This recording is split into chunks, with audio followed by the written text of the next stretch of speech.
Live Free or Die Hard puts John McClane in a world now run by computers, and the movie itself released into a summer season dominated by CGI'd filled blockbusters. Let's see if our analog hero could keep up more than a decade after his last adventure.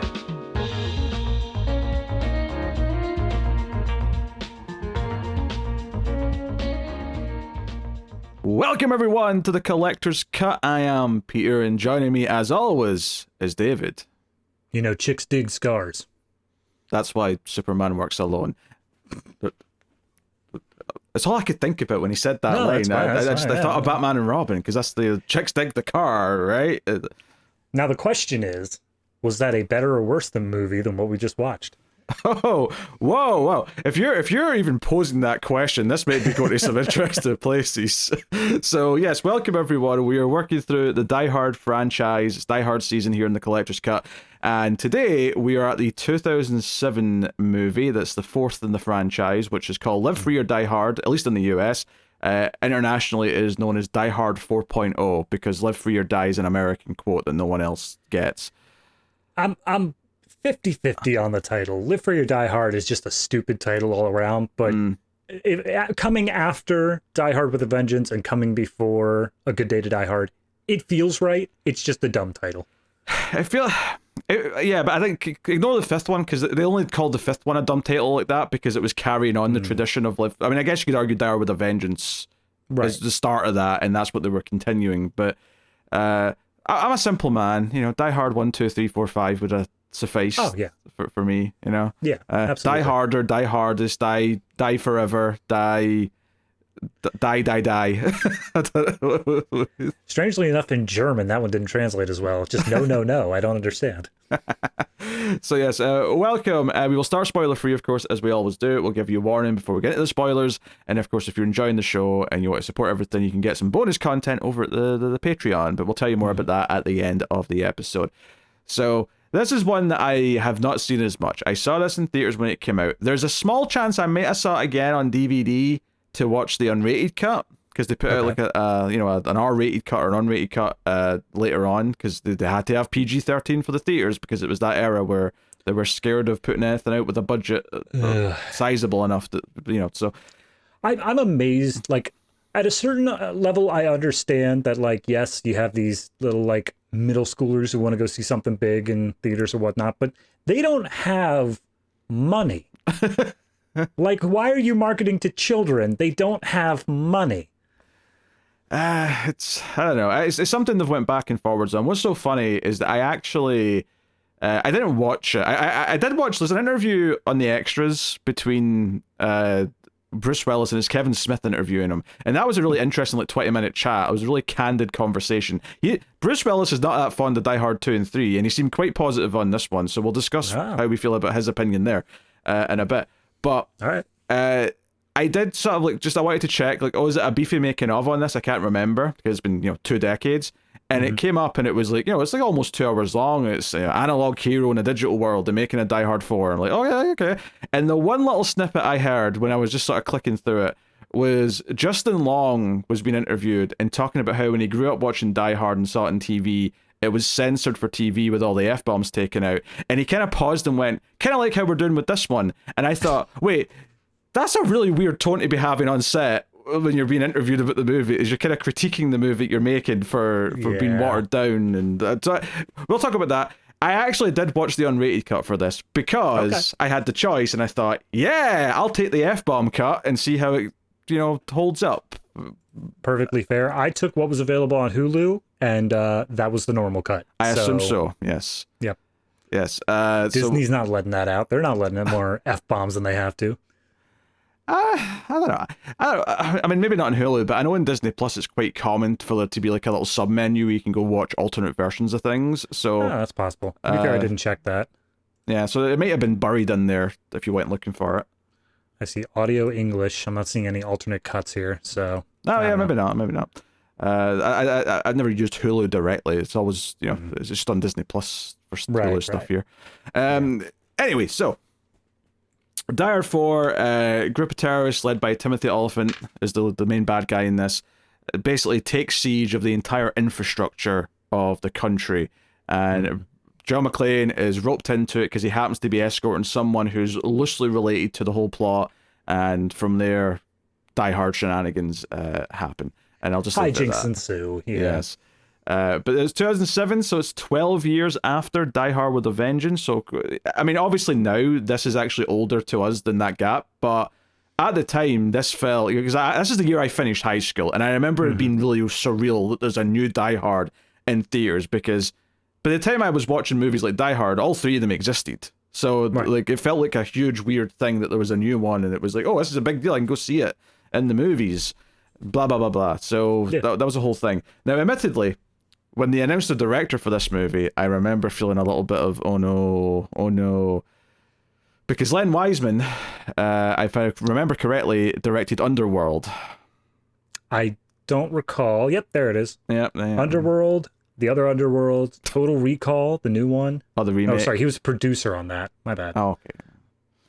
Well, but regardless, that did not fill me with confidence, but I went in hoping for the best, and we'll soon find out how I felt and how you feel, because this is your first time watching this, of course. Mm-hmm. So, I guess without further ado, David. Yes. What did you think of Live Free or Die Hard? Look, I'm gonna say my problems with it, and then I'm gonna just give my overall feelings. Problem one, the editing in this is god awful. Oh, I don't know how I'm it is so in the happy. I'm unrated. so happy this is your first point. I hate the edit in this movie. It's atrocious. All of Len Wiseman's films are like this. He's a hack. I hate him. I hate him as a Here's the director. thing. Like, it's not even like your stereotypical action thing where it's like, oh, I want to see the action play out, and meanwhile you're doing cut. Like, I can accept that. That's a byproduct of the time. I'm talking about characters are talking to each other, and there is zero flow of like body movements and like emotion here. It is abysmal between cuts. It is absolutely awful. It's very choppy, very stilted. Yeah. Yes. Yeah, very bad. So that was giving me problems throughout the movie.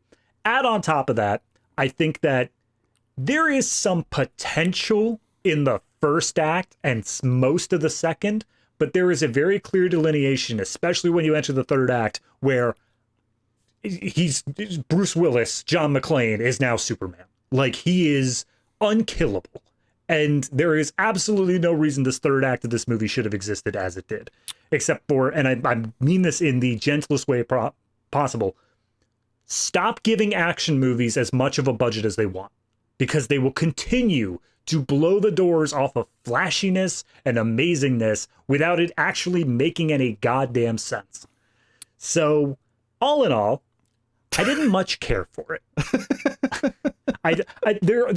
There's some moments early on where I was thinking, oh, okay, this is actually pretty cool. Specifically, once that infrastructure takeover that you're talking about, once that starts happening, I'm like, oh, okay, this is, it makes sense. The analog hero of John McClane in a world where all the technology is no longer functioning as needed. That seems like a good fit. That seems like a thing where, okay, he's made for this. He's the kind of guy who takes a cellular phone and goes, cellular phones, and throws it away. I'm down for that. But then they just throw away all of that goodwill, and it just immediately starts bleeding it out. What you just said made it sound better than what it actually is, because your implication there was that he will thrive in this world when everyone else is panicking because their digital technology is failing them, and he will return to his tried and true methods and have a chance of being successful because of that. But the movie never treats it like that. The movie still treats it like, oh no, the hackers have got backup generators. They've all got backup tech. So he's still just confused about all the technology. Like at the very least, just for the joke of it, they should have had him at the start of the movie think he's a hotshot because he's finally learned how to use a fax machine, and that'd have been funny to me. And then here's all the other tech and whatnot. Okay. Right. There's a thing early on in this movie where he needs to get in contact with his daughter, and they do it in a very strange way, but it absolutely should have been a thing of like, hey, honey, I figured out how to work my cell phone, and I'm calling you up, and the daughter just be like, piss off, Dad. Yeah, I have lots of complex thoughts about Die Hard 4. So, number one, editing, the direction, the action scenes are not enjoyable to watch. Regardless of even sometimes when I think there's a good concept in the action scene, I still can't enjoy it because the editing's atrocious and it's just not fun. Honestly, watching the unrated cut, every single time John McClane has a line with an F-bomb in it, it feels so clunkily added in for the sake of having an unrated cut. But the weird thing is the edit in the movie's so bad, I don't know if that's just because they're added in for the unrated cut or if it's just because that's just how bad the editing is. It's really hard to tell. Because I felt like my version was like doing alternate takes to get rid of the F-bombs. Like it felt like the editing was so bad that they were editing around the F-bombs. So the fact that it feels like that on both sides means that there was just never a good version. Yeah, really, really rough stuff. So that's problem number one. Problem number two is that it's of its time, it's of its era, and that means a couple of things. It means that it is desaturated, it is clinical looking, it's so cold and just lacking character and vibrance. It's so annoying this era of movies had to do this with everything, all the big ones anyway.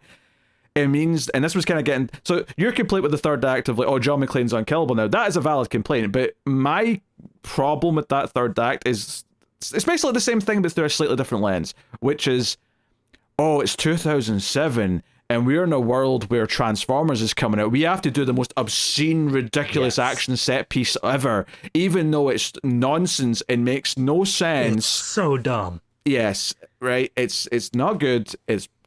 So there's that.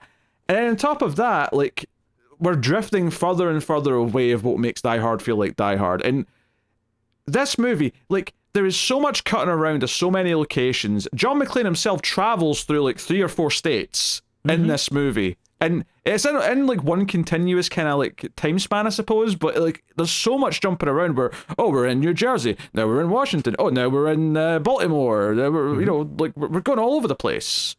Look, I lived in one of the towns they mentioned. And not just like Baltimore, like they say Woodlawn. I lived in Woodlawn specifically. It's not a huge place.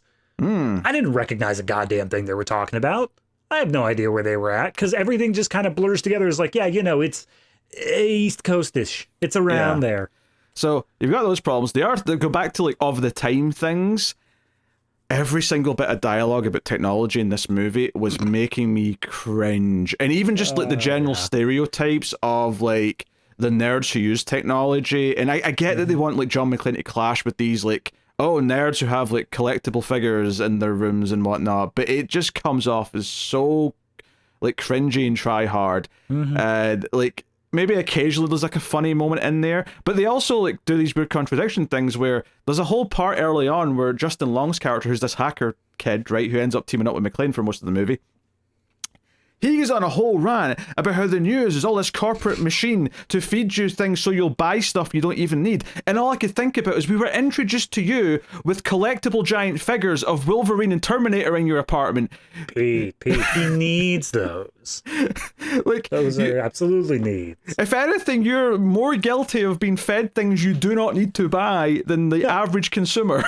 Here's the problem I have with that line is that they play that for like 30 seconds. The idea of like, yeah, no, the terrorists won because the news cycle is just feeding us fear constantly because they know we'll buy stuff from it.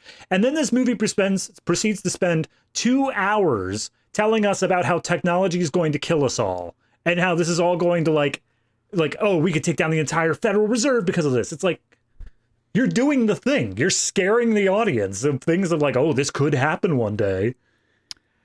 Yeah, it's missing a message. It's missing some clear through line that is the point of the story. And I'm not saying a Die Hard movie has to have like a major message. It doesn't. But just something simple that it sticks to, that it feels that the movie's like, you know, holding to its heart. Like, this is what the movie's about.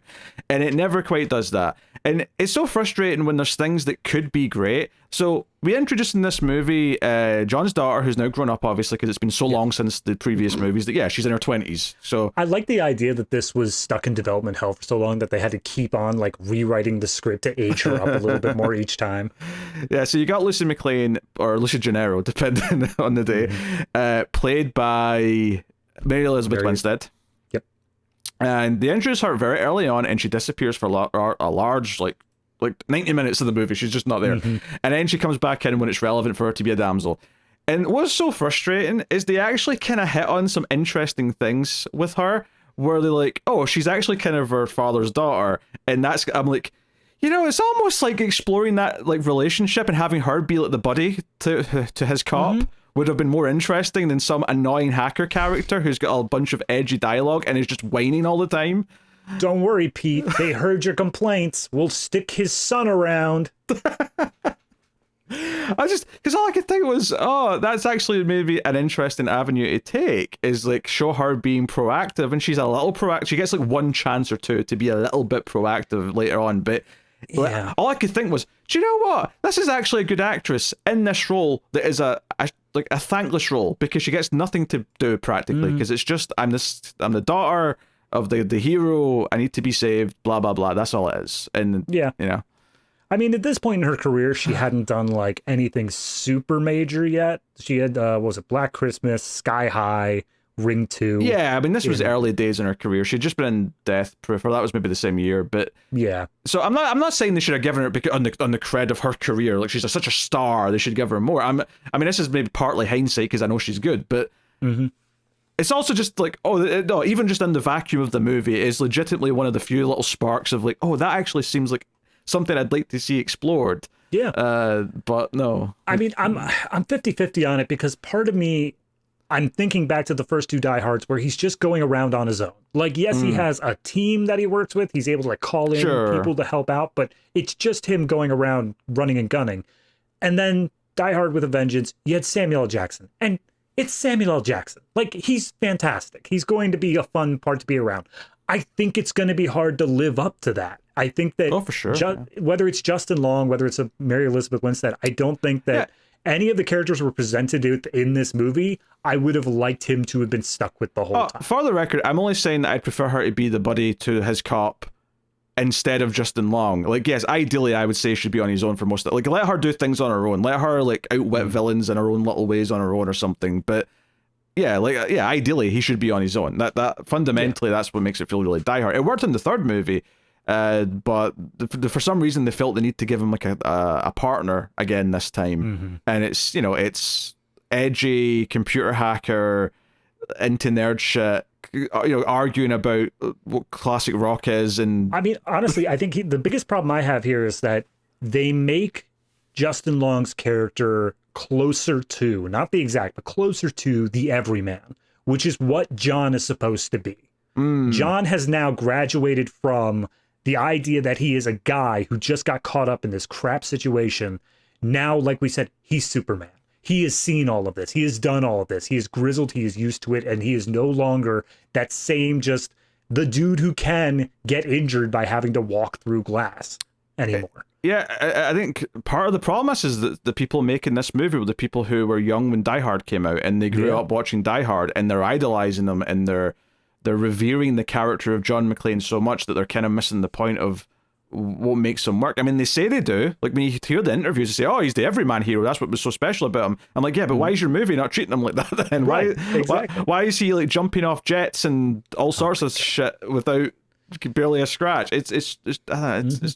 There's one point where he, like, I forget even what action scene it was directly afterwards, but he like twists his ankle or something, like his leg's messed up, and Justin Long makes a point of like, you need to see a doctor, man, like you're like in bad shape. And it's like, oh, okay, he is still able to get hurt. And then immediately it's just like, all right, but don't worry about that, because he's now immediately going to be doing essentially parkour for the rest of the movie.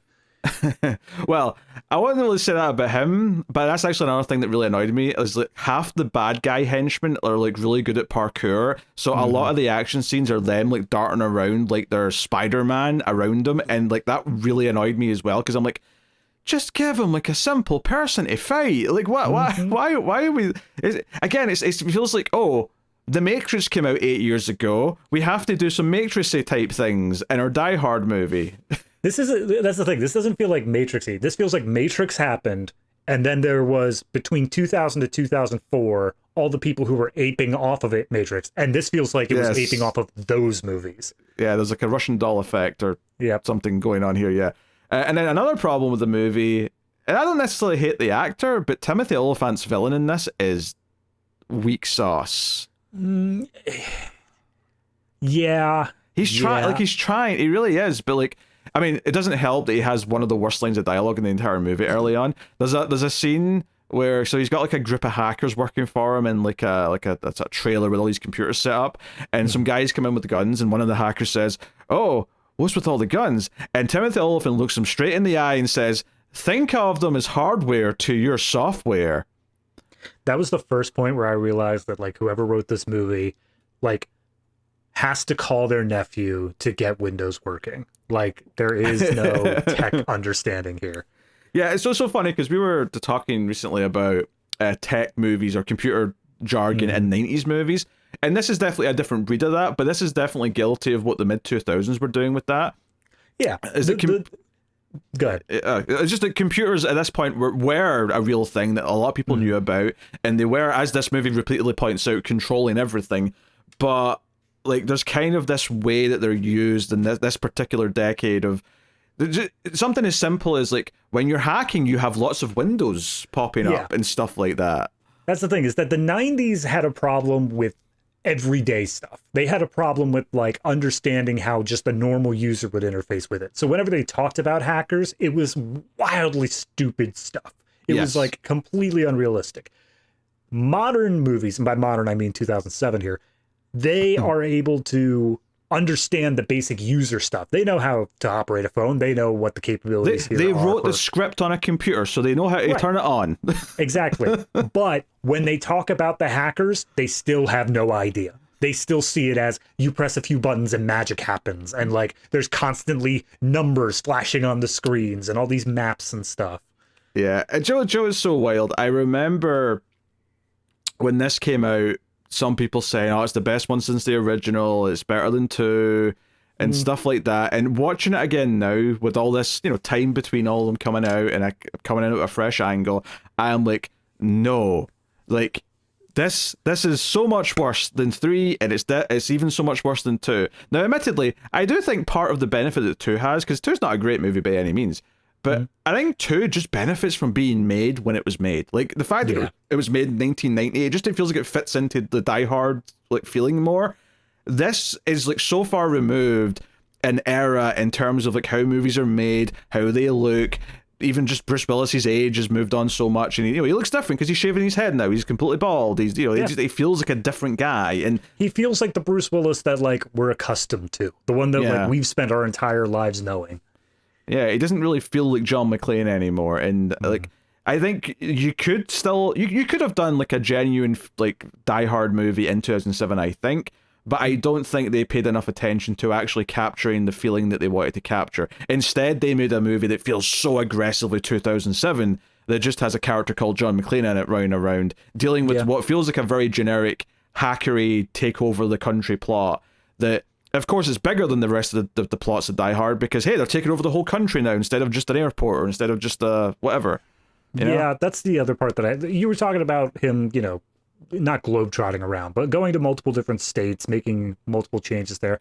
I think that's one of the problems I have so much of an issue with it here is that it kind of loses that little John McClane is trapped in this situation. Yeah, absolutely. Like all the other movies, he was trapped there, whether that be morally, whether that be whatever, he was trapped in this situation because like he was involved with this. This one, he's got like 20 outs. He's got like tons of places where he could just say, all right, and I'm done now. And yes, they find a way to pull him back in a way that like actually involves him, but that's not until it hits the third act. And by that point, I'm tapped out.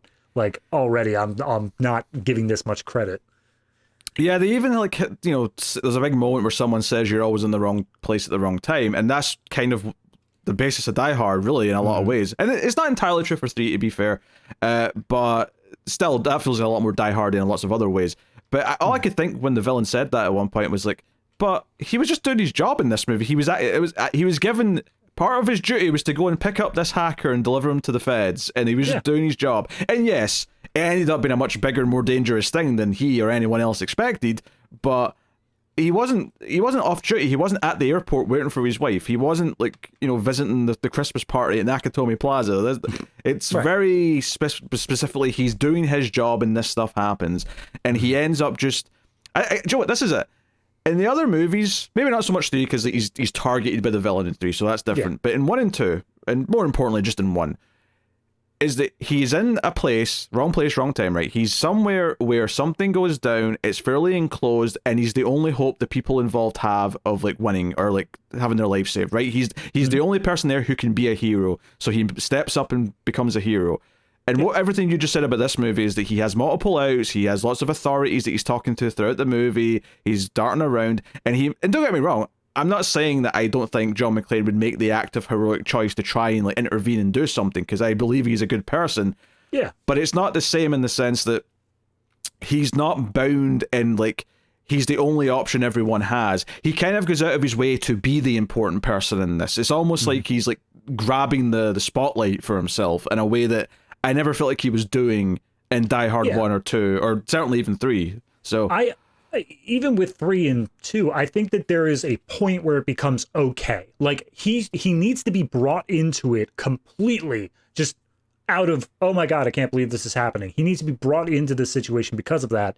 And then he's allowed to make the choice. He's allowed to say, oh, I'm involved in this. I have maybe some special information that could be relayed to higher ups, but I'm just going to act on it on my own. And then you can continue forward. But this one, by the time that we reach halfway through the first act, he's completed his thing and he can just not be involved anymore. He's no longer thrust into this. And by the point where he does make that decision that like, oh, I have to do it because it's the right thing, we're already like halfway through the second act. And so there's this long gap here where it feels like he should be able to leave, but he's just here because it's a Die Hard movie. And of course he needs to be here. It's kind of this weird feeling of like there's so much happening constantly in this movie because the hackers keep having new phases to their plan where, oh, now we've hacked into this, now we've turned off this thing, and so on and so on. And that keeps happening. So there's technically a lot happening, and yet it feels pacing wise very like, I don't know, like there's not a lot of momentum for that large stretch that you were talking about. Yeah, it's just a collection of scenes of how do we put John in the worst possible situation. Like it's a bunch of stuff that doesn't feel connected except by the fact that John is there, and John is only there because it's happening. So you got this weird Ouroboros where like it's eating itself the entire time, and it's not actually related to the main thing that's happening over here. Yeah, I think 3 is a very good one to compare it to, and not even just because he's got like a partner that he's with. But I think in the way 3, and especially in hindsight now having watched this film, 3 in comparison is kind of a masterclass in how you have this one thing that seems pretty contained, and then it spirals into the situation where there's a bomb in a school, right? And it keeps kind of like, it outwardly goes in a way that feels very natural, and it feels like it unfolds, and it has that sense of like, you know, one domino affects the other, right? And it branches out from there, and it feels like it has this, like I say, momentum spreading throughout the city, and it works. And this movie does not have that. And you combine that with all the choppy editing as well, where even scenes don't feel like they have the right momentum. So it was such a frustrating watch, to be honest. Yeah, I think that's also down to a little bit of what the plot is that the villains are doing this stuff in order to produce chaos. They are doing this stuff in order to get everyone panicked about everything all at once. So you're saying that, you know, there's a clear A to B to C in 3. By definition, there can't be that in this movie because they're just trying to make it look like everything's going wrong through completely other separated means, you know? Yeah, which is fine for their plan, but at the very least, I should feel like McClane's through line should have momentum. Oh, yeah. There should be like an A to B to C in his story. And I mean, I'm not saying there isn't in a sense. I mean, technically, you could say, oh, well, he's doing this and he's taking him here, and then this happens when he's there, so that leads him to here. But it's not like a fun line to follow. It's like very stilted and like, honestly, try to remember the exact order of events at points in this movie is going to be a little tough, but I mean, we'll do our best. That was, I before we were about to start recording here, I didn't have up the movie, and I was like, I should be able to remember that. And then I thought about it for like a quarter second. I'm like, nah, I need the movie up. I got to hack into the sat link. All the hackers use it. Yeah, God, that's the other thing is that there's so many times where like they mention something as like, oh, but we could do this instead, and then they use it the one time, and then it's like, oh no, the bad guys shut that thing down, so we can't use that anymore. They do that like 3 times throughout this movie. Yeah. Yep. As far as anything else goes, obviously, you know, like, there's some CG that's not that great at a couple of points, particularly in the big set piece stuff towards the end. Yeah. I don't know what else to say, really. I mean, I suppose we could mention some other cast members that are maybe notable. But, so here's the thing, regardless of what I say about the characters here, I actually do like, say, Maggie Q as an actress. Like, I've seen her in other things be pretty solid, but, you know, she's just kind of the tough chick in this that's going to fight McClane, you know? That's like, she's the bad guy. There's a main hacker for the villains named Trey. He looked so familiar, but I could not place him the entire time I was watching this. I don't know. I'll click on for a second. He was in the Friday the 13th remake, so I know he's in something that I've seen. That's not what I would have known him from. I'm looking through and I'm not seeing anything that I recognize him from. It's just, he has that face, I guess. It just really stands out. Yeah, he just may look like someone else, or something. Kevin Smith does have a small role in this. Which thankfully is not too big, but I still question why. Like, who were they trying to capture here by casting Kevin Smith? Yeah, they stuck out like stunt casting more than anything else. Also, you see the game Gears of War being played repeatedly in here, just so you know it's 2007, and that's what kids are into in their Xboxes. Oh, hey, look at that! It's what we drew our visual inspiration from. Oh yeah, it's all brown and grey. Yeah, what a color palette. Let's do it. And that's because there's a bunch of like FBI, NSA guys that we're constantly cutting back to, who are talking about the situation, and they're all just bland as anything. I mean, I have nothing to say about them. At one point, we introduce a Special Agent Johnson again, and it's like, hey. It's basically just for the little joke where McClane hears the name Johnson and goes, Johnson? Not another Johnson. Oh, this guy again. And then, I think he's killed 2 minutes later, so whatever. Yeah. I mean, that's at least a funny little reference, because I don't, Johnson's such a, common name that it doesn't feel forced. I think the reference to the originals that really took me out of it was the really clunky, hey, Lucy McClane, it's Gennaro, Dad. I'm like, oh, come on. It doesn't even make sense. Did she legally change her name to her mother's maiden name? Yeah, I guess that's a point. I don't know what the... Look, I'm still... I understand it, and, it flows naturally from what was happening for most of 3, but I still am a little upset that, the relationship didn't work out, I get that they should have a will they, won't they, but I'm a little bit upset that it did just fully disintegrate. Well, that's just one of these shitty sequel things where we have to ruin the happy ending of Die Hard 1 because we keep making sequels, and we don't have the actress back. Well, I guess they're just divorced now, and we just have to accept that, and that's it. Yeah, Die Hard 1 into Die Hard 2, perfect. You maintain that upward trajectory of the end. Die Hard 3, okay, things are going a little bit sour, but by the end, he's trying to fix it. Die Hard 4, screw you. Love is a fake thing. It doesn't exist. Luckily, I'm just going to end my watchings with Die Hard 3 now for the rest of time, so I never have to think about this ever again. That's fine. Just so bad though is that the 5th one is still definitely worse than this, which is hard. I mean, I don't know. Maybe you'll surprise me. Every so often you come in and say, "Hey, it's not as bad as you said. It's actually not bad." Listen, this is right up there with Alien Covenant, top tier stuff. Oh, jeez. Yeah, like I say, a lot of the side characters in this are just not interesting or entertaining. Sometimes it's really dated, cringy, tech dialogue or stuff like that. And sometimes it's just because, they're just bland. They're just bland as shit, and there's nothing you can say about them. Yeah, I don't want to harp too much on him, but I understand why Justin Long doesn't get cast that much anymore. I get it. He is perfectly capable, but he is absolutely the just milquetoast. Any audience member can just put themselves onto this character and it will work. He is absolutely that sort of actor, and that's fine to have, but when it comes to charisma, he is a black hole. There is nothing coming out of him there.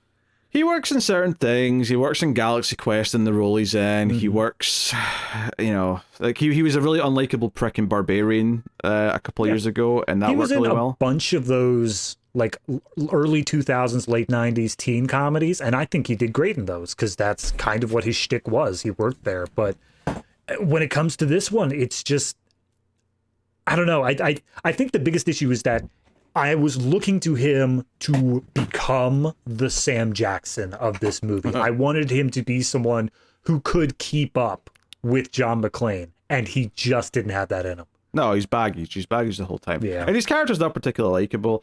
There's actually something really early on that made me cringe very bad that I get annoyed later on because it became a pivotal plot detail, which is when Maggie Q says something to him over the phone at the start as the titles are playing out. He's like, "Oh, hey, you've got a sexy voice. Is there anything else I can do for you or to you?" And she just moves on and hangs up. And I'm like, "Oh god, that is the worst like incelly gamer like nonsense. I hate it. And then later on, he recognizes her voice because it's a sexy voice, and I'm like, no, don't make this a pivotal thing. How dare you, movie? How dare you? Not only does he recognize it, but they have the Special Agent Johnson, who's in the car at that point, say, "That's a sexy voice." The exact same line that he said earlier. It's like, screw you, I am man. rooting for the villain now. I'm rooting for her to kill you, Justin Long, because you're a little twerp. There was actually a point in this where I was like, yeah, they could get away with killing him. They could make him have the heroic sacrifice. We could do that. Oh dear. All right, I think we should just get the spoiler warning then and get into Live Free or Die Hard. So the movie begins, plays out some exposition-y stuff at the start. All these hackers are like turning in their projects to the bad guys. Turns out, I mean, I'll just explain this here. They hired a bunch of different hackers to build parts of code for their big takeover thing. None of them knew they were doing that, though. They thought they were just testing security on some system and whatever. But they've got all their computers rigged with C4 to kill them after they've done this. Look, I'm not saying that I am the type to look into my computer case anytime I turn it on or do anything with it, but I would like to imagine that getting C4 into a computer case is not the easiest thing to do. Yeah, I feel like I would notice a chunk of something that's not meant to be there, because there's a big window on the side of my computer. I can see into it. I can see all the parts.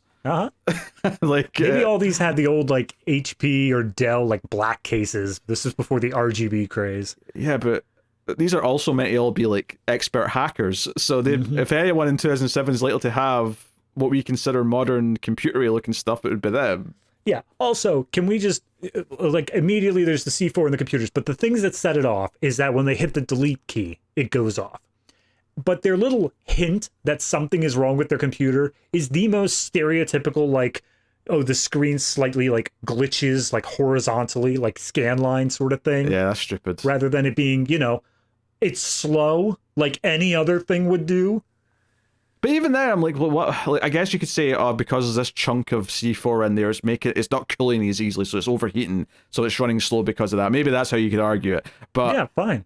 I'm not sure how it would even affect anything, unless you put it like in front of one of the fans, like an idiot, which would definitely... only thing is later on when they're attacking Justin Long's computer, they specifically show virus uploaded, so it seems like they were trying to bait them into like pressing Control-Alt-Delete, which, fine, I guess, but there's other ways to, like, just shoot the guys. I don't understand what the C4 bit comes out of nowhere, and then they show that, like, no matter what, they still have people on standby to shoot them regardless. Yeah, but even, like, why do the whole virus thing? Like, you've got C4 that you've already planted in their computer, right? You're already driving outside in a van, and you're hitting a button that says upload virus. Why not just have it be a detonator that sets off the explosive? Yeah.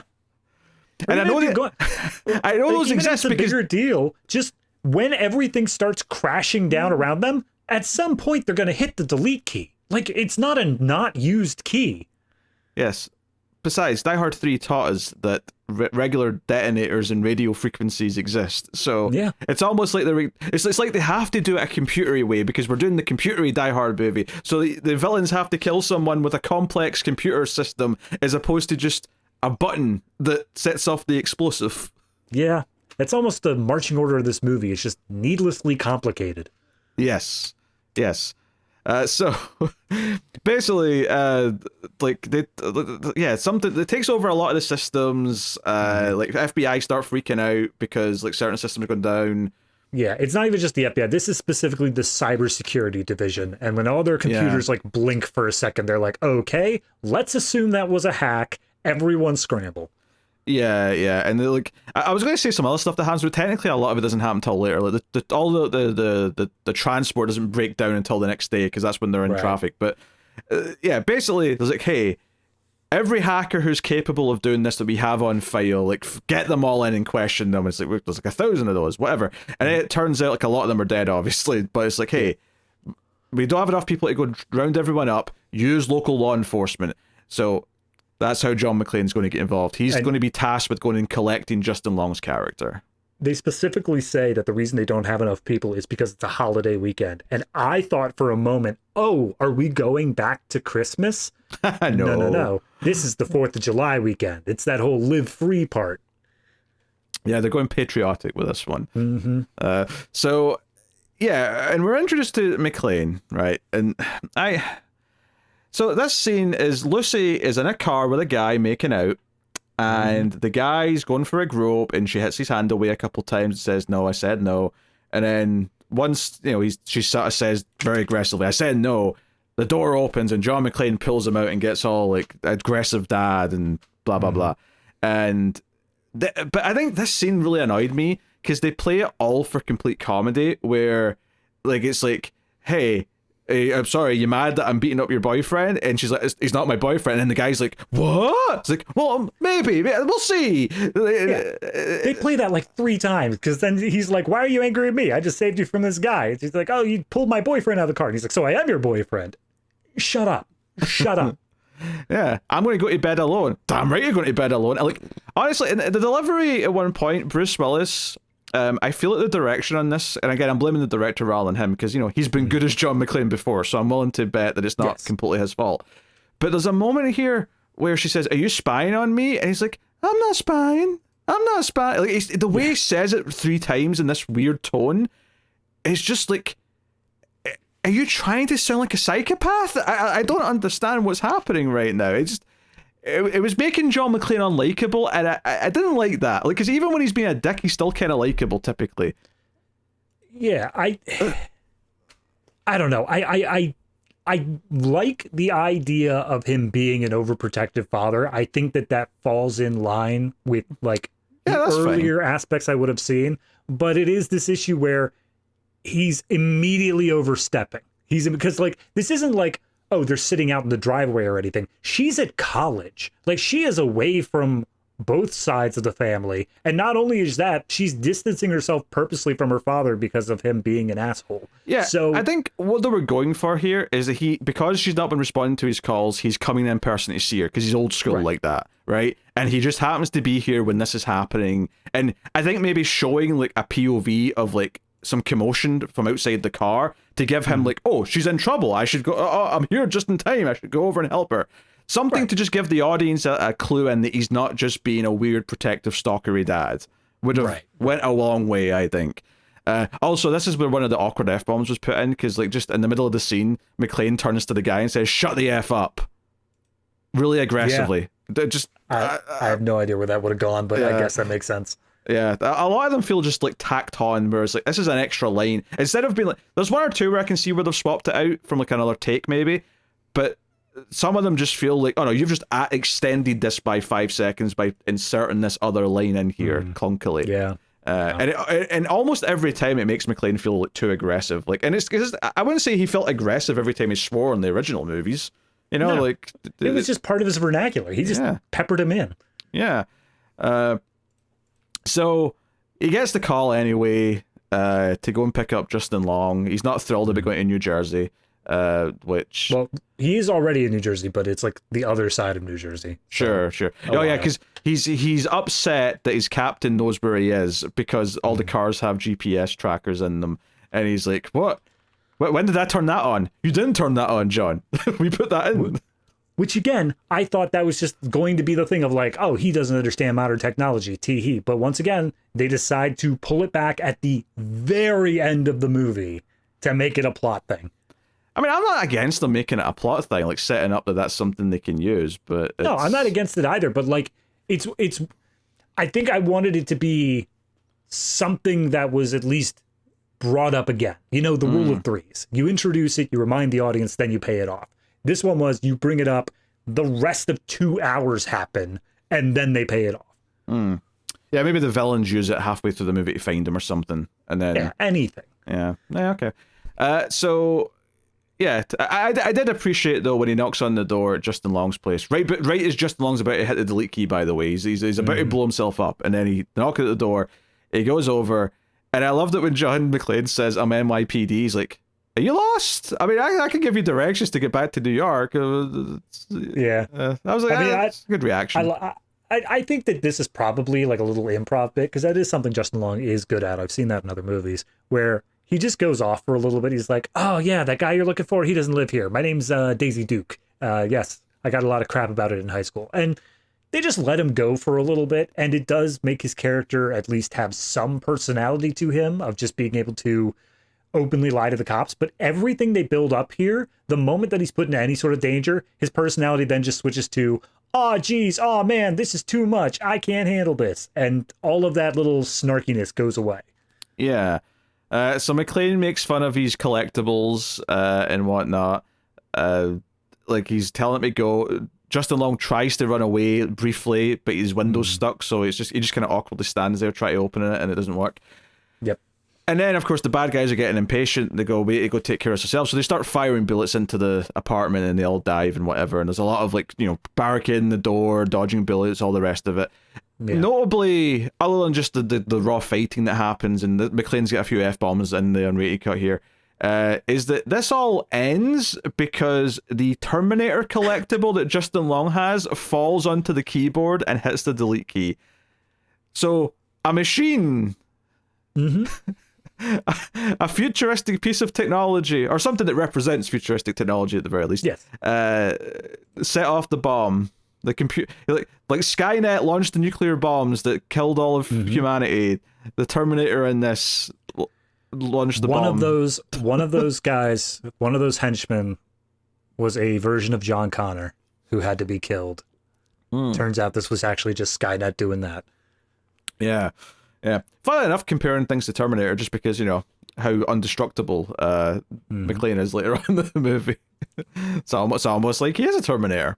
Yeah, to an extent. I mean, that. Okay, just to really, really, really jump ahead here. Like, the entire third act happens, and that's where I'm already thinking, like, oh, God, he's Superman. Like, there's no way he can be killed or stopped or anything like that, because it's all insane. But then the very final thing that happens is that, like, he has to shoot a bullet through his own shoulder to take out the bad guy. And that's where it's just like, oh, God, it's too much. I'm like, bro, no, you have literally been shot at this entire time. And you're telling me that bullet was the one that was too much? That just pissed me off. Yeah, and this is actually where, when they're trying to leave the apartment, this is where we get, like, one of the bad guys is, like, a super parkour dude, because he starts jumping across buildings and, like, down fire escapes, and yeah, there's also a bit as they're leaving the apartment where McClane shoots a fire extinguisher and it makes a guy go flying out the window to his death. Yeah, which was funny, but it's one of those things where I was like, you know what, like, I wish this was shot better and edited better, because I could have really enjoyed that. Oh yeah, it would have been a nice little set piece bit, but instead it's just a throwaway gag. Maybe a little one-liner after he did it or something. Because that's, I mean, honestly, that's probably the best part of the second one, is he had a one-liner for everything. Yeah. Every little thing he did, he was spouting them off. But yeah, they get in a car, they get away. There's a whole bit where there's a bad guy on the car and they drive through a fence and it makes him go sort of flippy-do. Yeah, like catapults into a dumpster or whatever. Yeah, main bad guys aren't thrilled that McClane and Justin Long go. Actually, I think this is the first time we see Timothy Olyphant, because Maggie Q hears this and then goes and takes the phone to him, and he's meant to be all menacing. And I'm like, hey, it's that dude from Scream 2. I mean, at this point, it is important. Like, they established that the reason that they were going around killing these hackers is because they had the ability to stop them, or at least guide them down the right direction, like the feds, to what's going on here. So it was important that they didn't have any sort of information here. Yeah. But anyway, he's been tasked to take him to Washington, so they drive all night. It's the next morning when we're in Washington. Some Creedence Clearwater Revival starts playing, and Justin Long has got a lot of opinions about what constitutes as classic rock, and they have a bit of a slap match over music. It's whatever. I feel like this is just one of the many times in this movie where they're like, God, it's been so long since the last Die Hard. Look at how much the culture has changed. Yeah, that's what they're going for, obviously. But I'm thinking back to Die Hard with a Vengeance, and like just how good anytime McClane and Zeus were like bantering backwards and forwards and like arguing about things, and how it always felt like it was revealing their characters. It was always revealing subtext about how Zeus felt about cops and how, you know, whatever. Like, it always felt like it was exploring something at least a little bit. Here, it's like, you kids today don't like the news, and yeah, that's what it's saying. It's pointing out the fact it's been so long, and then there's, instead of talking about the characters, they're just talking about the culture. They're talking about, like, it'd be one thing if in the previous 3 movies John McClane showed anything towards any style of music in particular, but he didn't. It did, like, this is the first time we're caring about his musical taste at all, and it's just because it's the easiest little split there. I beg to differ. All right, what was it? I'll take you back to Die Hard 1. Don't you have any Christmas music? This is Christmas music. Rap song continues. You got me, Pete. He clashed Clearly. He clashed with the hip hop culture of 1988 in the original Die Hard. All right, fair enough. If that's how you want to play that. But I think Christmas music is its own beast. I'm not defending this. I'm just pointing out one possible inaccuracy. Look, I have had nothing but assholes commenting on my Dexter Original Sin review for the past few days, all right? Really? Right? So I am just protecting you from the comments if I don't call you out on something that I notice an inaccuracy in, all right? That's fine. That's fine. Thank you for helping me through this. Don't call me a hero. I won't. Moving on. I mean, it would be the end of the world if you called me a hero. Yeah. So this is also the bit as they get into DC where we get that bit about how the media is doing all the bad things and blah, blah, blah. And John McClane just rolls his eyes. He's just like, all right, whatever, kid. But then all of the traffic lights in DC all turn green simultaneously, which causes absolute gridlock and nobody's able to go anywhere. Yeah. And I mean, I don't really have much to say about that. They get to the FBI, who are all freaking out because during this time, the bad guys have also done a thing where they've set off the anthrax alarms in all of the buildings that the FBI and various government bodies are in. So they're all Congress and all that. Yeah, so they're all outside. They've sort of put up trucks and makeshift tents and stuff to like work out of there because this is a crisis, blah blah. And you know, there's a whole thing where McClane gets here with Justin Long, and he's like, "Hey, I need federal director, blah blah blah, whatever the guy's name is." Bowman, yes, Cliff Curtis's character, and like, I just this was everything about this interaction was just so boring, and there's like no chemistry between McClane and these characters. And I'm thinking again, Die Hard 3 is the easy one to compare it to because it's the closest in plot, I guess. But every time McClane had to interact with his captain and the other cops in like Die Hard 3, there was so much like feeling of like chemistry and history. And I get that they were supposed to know each other, so it's a little bit different to this.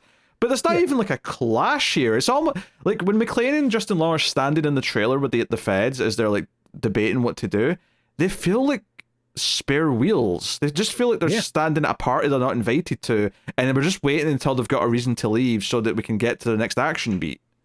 Honest to God, I think that the entirety of the feds part of this exists solely for exposition. Like, there is nothing that they do or help John in at any point in this that justifies their inclusion outside of, Gabriel's his name, and he did all these things, which then we have Kevin Smith reiterate like 30 minutes later.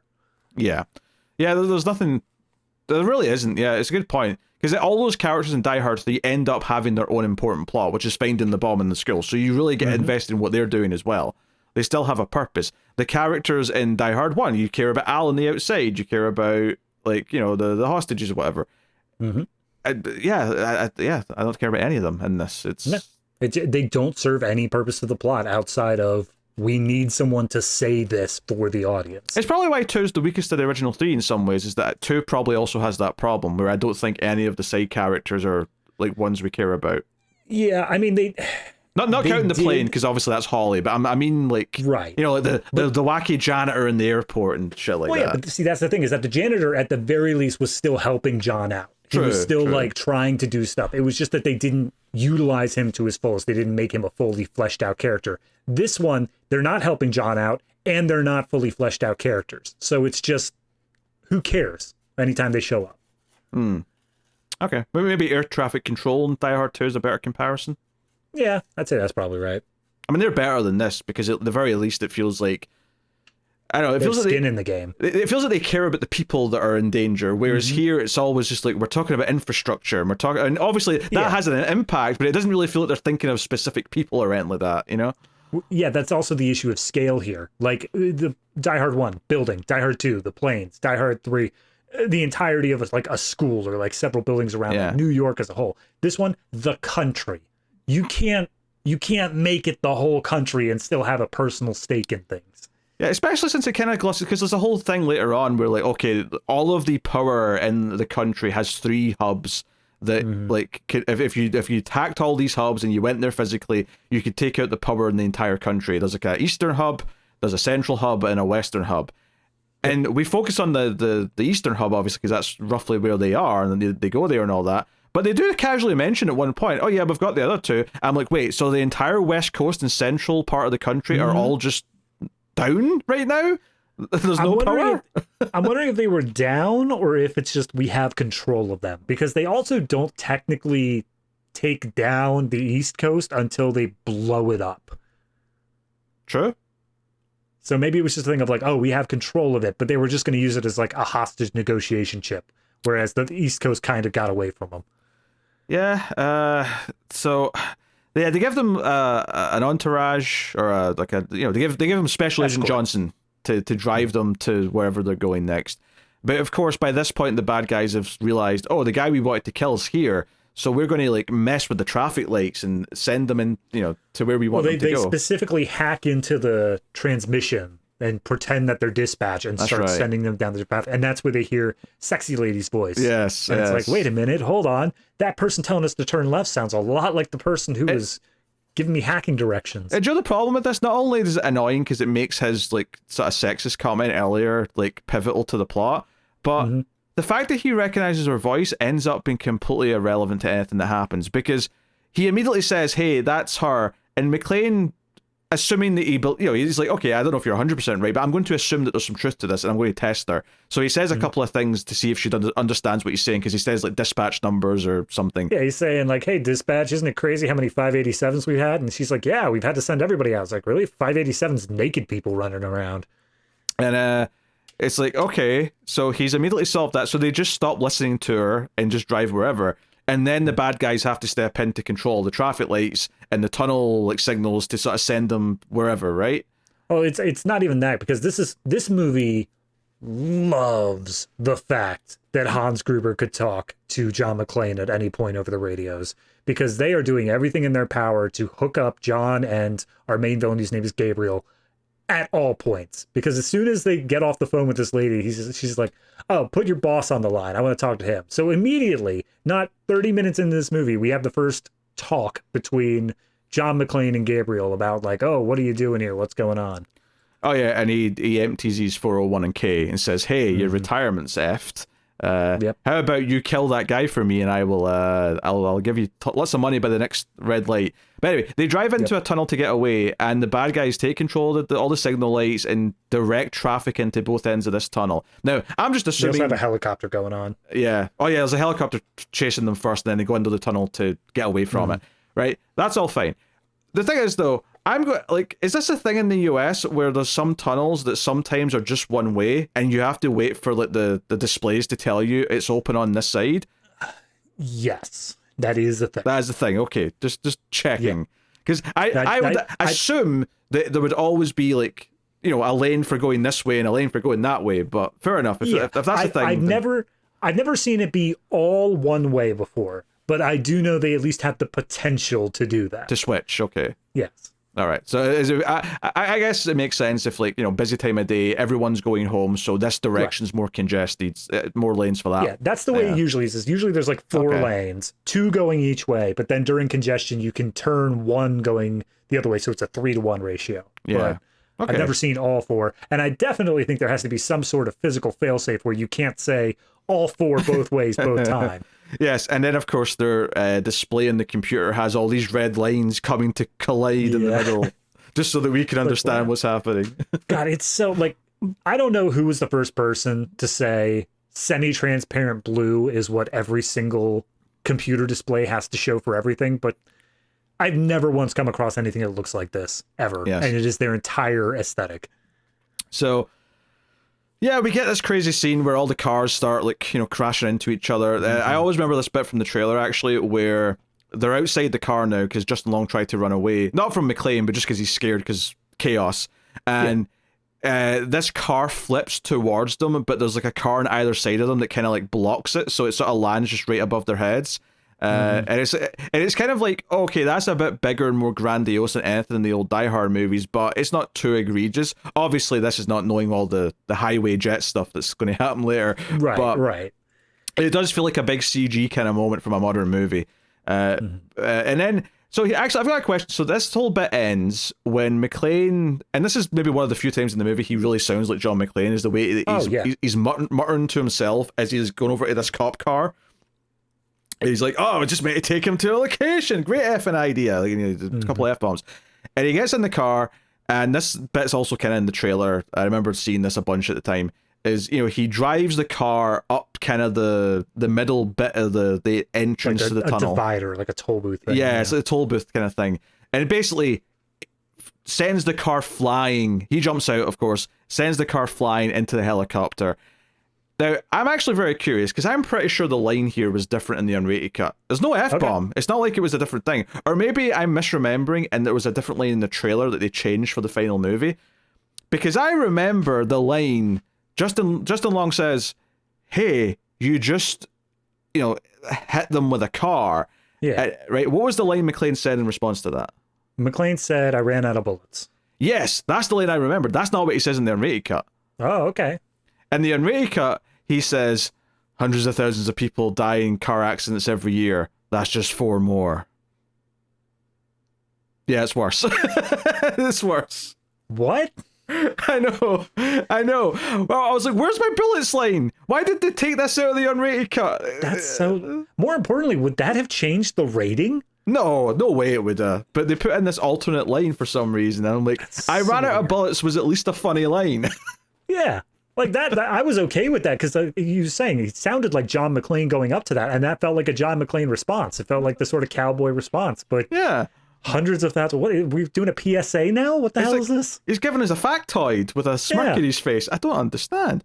So yeah, very strange. So that's actually something that's worse in the unrated cut, is that line of dialogue. Sounds like it. But anyway, so. Yeah, they're going around a little bit. Like, Justin Long starts hacking into the phone because the regular cell network goes down, but he knows about the backup sat link, blah, blah, blah. And this is also the part of the movie where the bad guys put out... Well, I think they put out this video earlier of the presidents all saying, hey, there's no hope. They sort of like intercut all these old president TV. Yeah, it's like a ransom note, like with all the magazine letters cut out, but instead they use voice clips from different presidents basically saying, my fellow Americans... Too much technology. You've all become over-reliant. Enjoy your holiday weekend.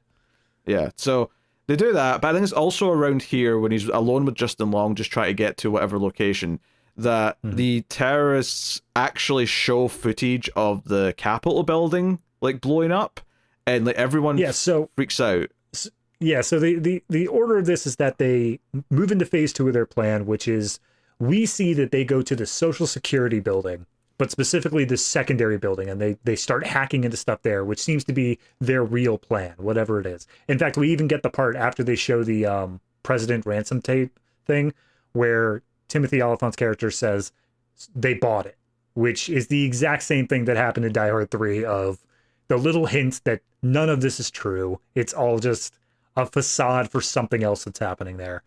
So Justin Long and Bruce Willis go to a police station to try to like talk to somebody who's in charge of things, or at least get into the thing that's going on. And Justin Long starts to feel guilty. Now, admittedly, he never knew what he was doing when he was like testing, the security system, right? He didn't know he was like being a part of this, but he starts to feel guilty as like a person for his character, because he realizes that he always thought the idea of this type of hack was cool, but now he sees the actual chaos it's causing. He's having a real crisis of like conscience moment, Look, there's a couple moments in this movie where it really leans on and I hate having to make this semi-political here, but it is the absolute like conservative mindset of all of the bureaucracy and all of like the middleman stuff that goes on in government is a bad thing, and that we just need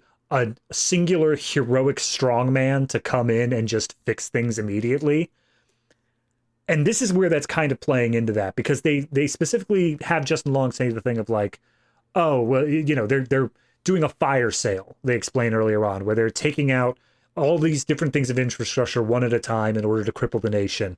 And McClane points out, oh, well, there's government agencies, they can handle this stuff. And Justin Long points out, it took FEMA 5 days to get water to Katrina victims. Like, I hate the idea of what they're basically saying here, which is like, the government is completely unable to act because they are so gridlocked by their own bureaucracy, and therefore we need someone like John McClane to come in and shoot the bad guys.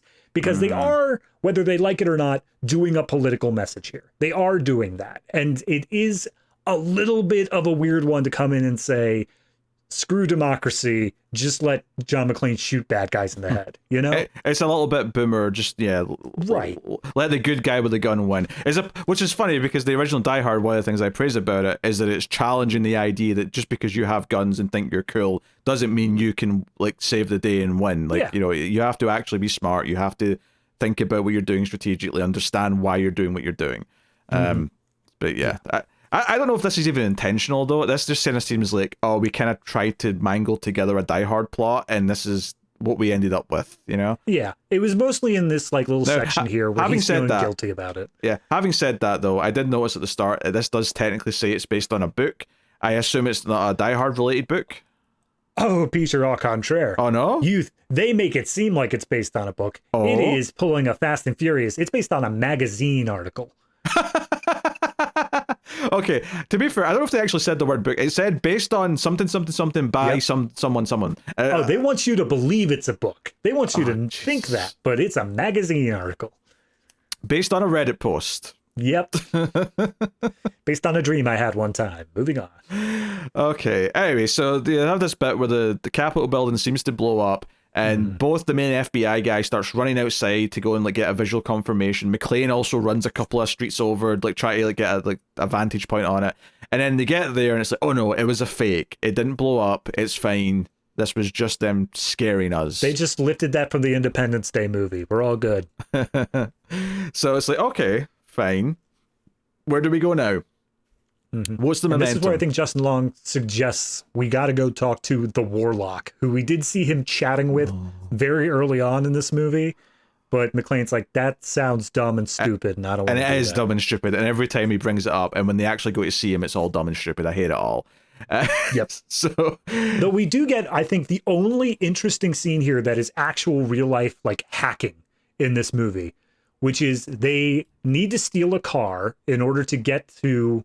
They figure out it's something about like the electrical hubs at this point, and so they figure they gotta go there. McClane says to him, hey, okay, you understand how this thing works in theory. What would be the next thing?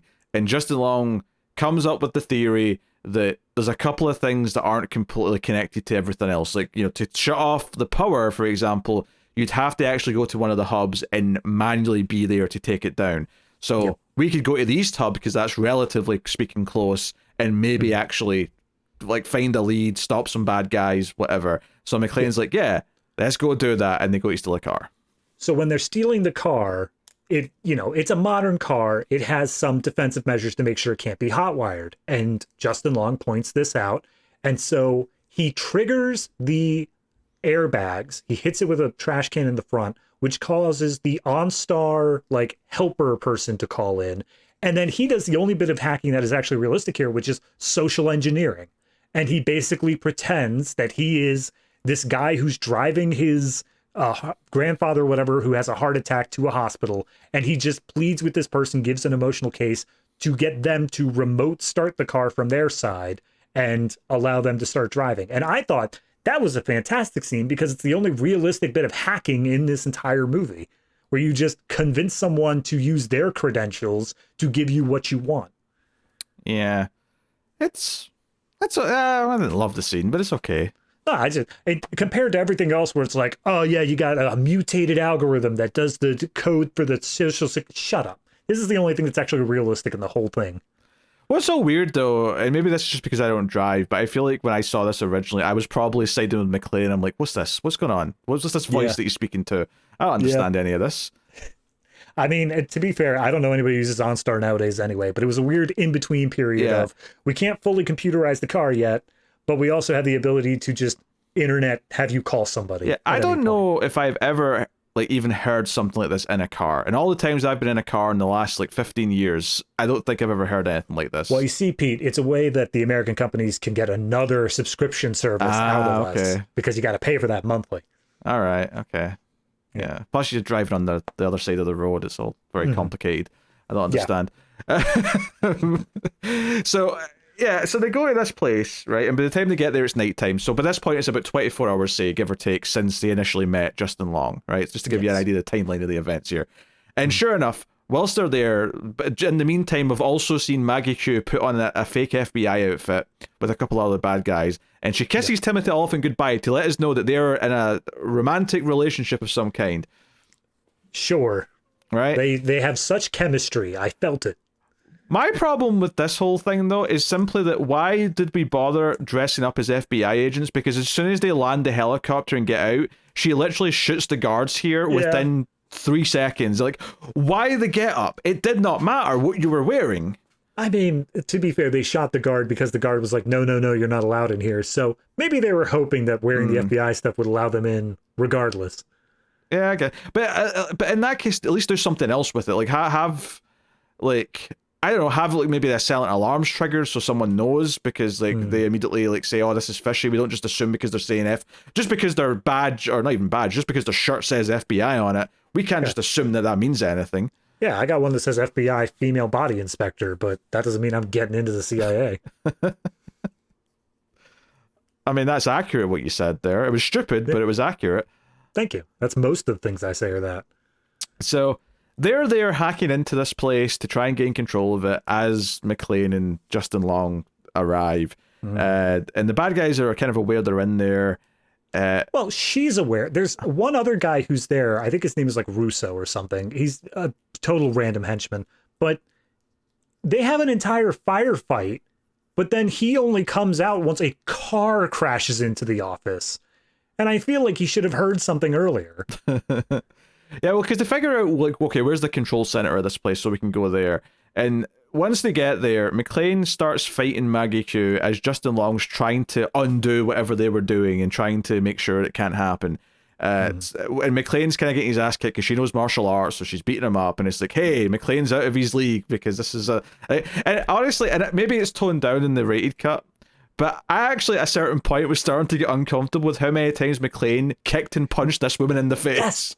Look, okay, it's one thing if he's beating her up, because, like, yes, that's a bit weird, even with, being totally sex neutral here. He should just beat her up because she's a terrorist, fine, whatever.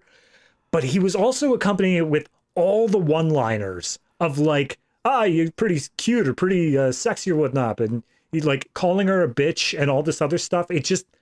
It felt sexually motivated at a certain point. It felt weird. And even later on when he's talking to the main bad guy, Gabriel, I had to look and see what that was because I was never going to remember that. Later on he's like, oh, that little hot Asian chick you mail ordered. I'm like, what is this dialogue? This is like so cringy. Yeah. That's where it almost tapped back into that boomer thing a little bit. It's like, yeah, she was foreign. It's like, ooh, don't do that. Please don't do that.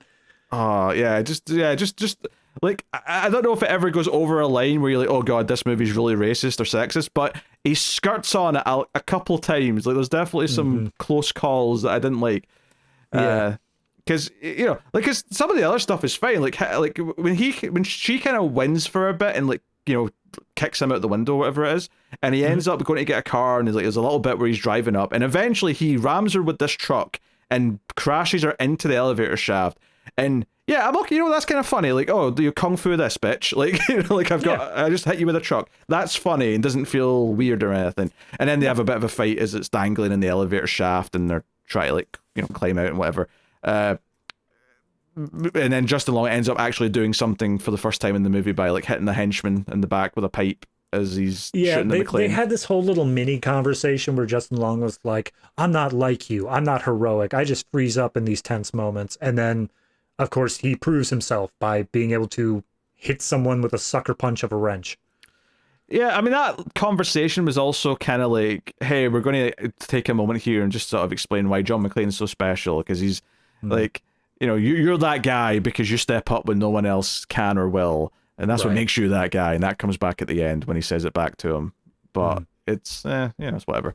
But as far as the movie goes, this little section, sadly, is probably the best it gets in terms of feeling like Die Hard action, just because there's a simple thing. We're in an elevator shaft. There's a couple of one-liners, as much as a couple of them veer oddly sexist in the way they're delivered. And that's okay, fine. But that's kind of it, because like the next set pieces, the next locations we go to where there's big things happening, it starts to get so absurd with the parkour or the over-the-top big, like, you know, mega budget CG set pieces. Yeah, I was gonna say, not even like as the scene finishes up, because they go through the elevator shaft, all the henchmen in this building are dead, and so we have Justin Long go over and start stopping their hack. He stops all of this power grid from being shut down, and they get on the phone with Gabriel. He taunts about killing the girlfriend, and Gabriel then directs all of the just to cut in there. Gabriel calls them thinking he's calling his girlfriend and being like, "Hey, babe, what's up? What's happening? Stuff seems to be reversing." And then that's when McClane's like, sorry, Hans. I mean, whoever you are, Mr. Terrorist. Sorry, still have that lodged in my head. The Grubers. Yeah, she ain't going to be making it. She's got a truck shoved up her ass at the bottom of an elevator shaft. So you've got me to deal with now. Because, by the way, they thought McClane and Justin Long were dead because like a henchman said they were dead from the whole tunnel bit with the helicopter. And I never really knew why he thought that or if he was lying, but I think he was lying, but I expected it to then come back on the henchman, because like the last thing that happened was John McClane very clearly crashed his helicopter, and then he just gets up and it's just like, yeah, they're gone. It's like, he just crashed your helicopter, bro. Did you think he was still in the car? Yeah, that was just kind of weird. I didn't know what to make of that, but obviously, Gabriel gets the act all shocked and he's like, oh my god, McClane's alive and he killed my lover. Oh no. We're going to make this personal. And that's the moment you go, okay, this is where he's going to go looking for his daughter. So he has someone John cares about. He pulls up all of McClane's, well, I think that was even earlier, but he pulls up all of McClane's information. He knows that the daughter's there and they're trying to track her down. And I think at this point they've shown that it happens immediately afterwards. So with all the natural gas getting directed to this building because he wants to blow them up, this is where I think you need to take whatever budget they think they need to make for this movie and slash it by 10%. And that's for like any action movie. Never increase it higher than what they're asking, because this sequence of the natural gas exploding and this entire, not just building, but like field around them all exploding, and then all of the power going out in the entire like tri-state area, it's too big. Like that elevator scene was great because it was intimate, it was smaller, and it was all them just fighting against each other. This is too big. Yeah. Don't get me wrong, I do wish that elevator sequence was directed better and edited better, but it did feel more like a Die Hard action scene, whereas this mammoth explosion just felt so big that it feels like, okay, we're in a different class of movie now. We're doing something different. This is something that a Roland Emmerich movie would have in it, not a Die Hard movie. So, yeah, and at this point, it's like, shit, all this power's out, what do we do? And this is where Justin Long's like, we got to see the Warlord. We got to go do that. Warlock, sorry. We got to see the Warlock. It's like, oh, we're not seeing the Warlock. It's like, trust me. I'm not trying to help you. You're asking for my help. We're going to help.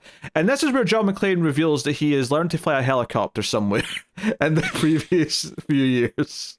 You know, I realize that most people who are like major Die Hard fans would remember his fear of flying. Like, that would just be a thing that he would, like, they'd be like, wait a minute, what is he doing flying? But me personally, I forgot.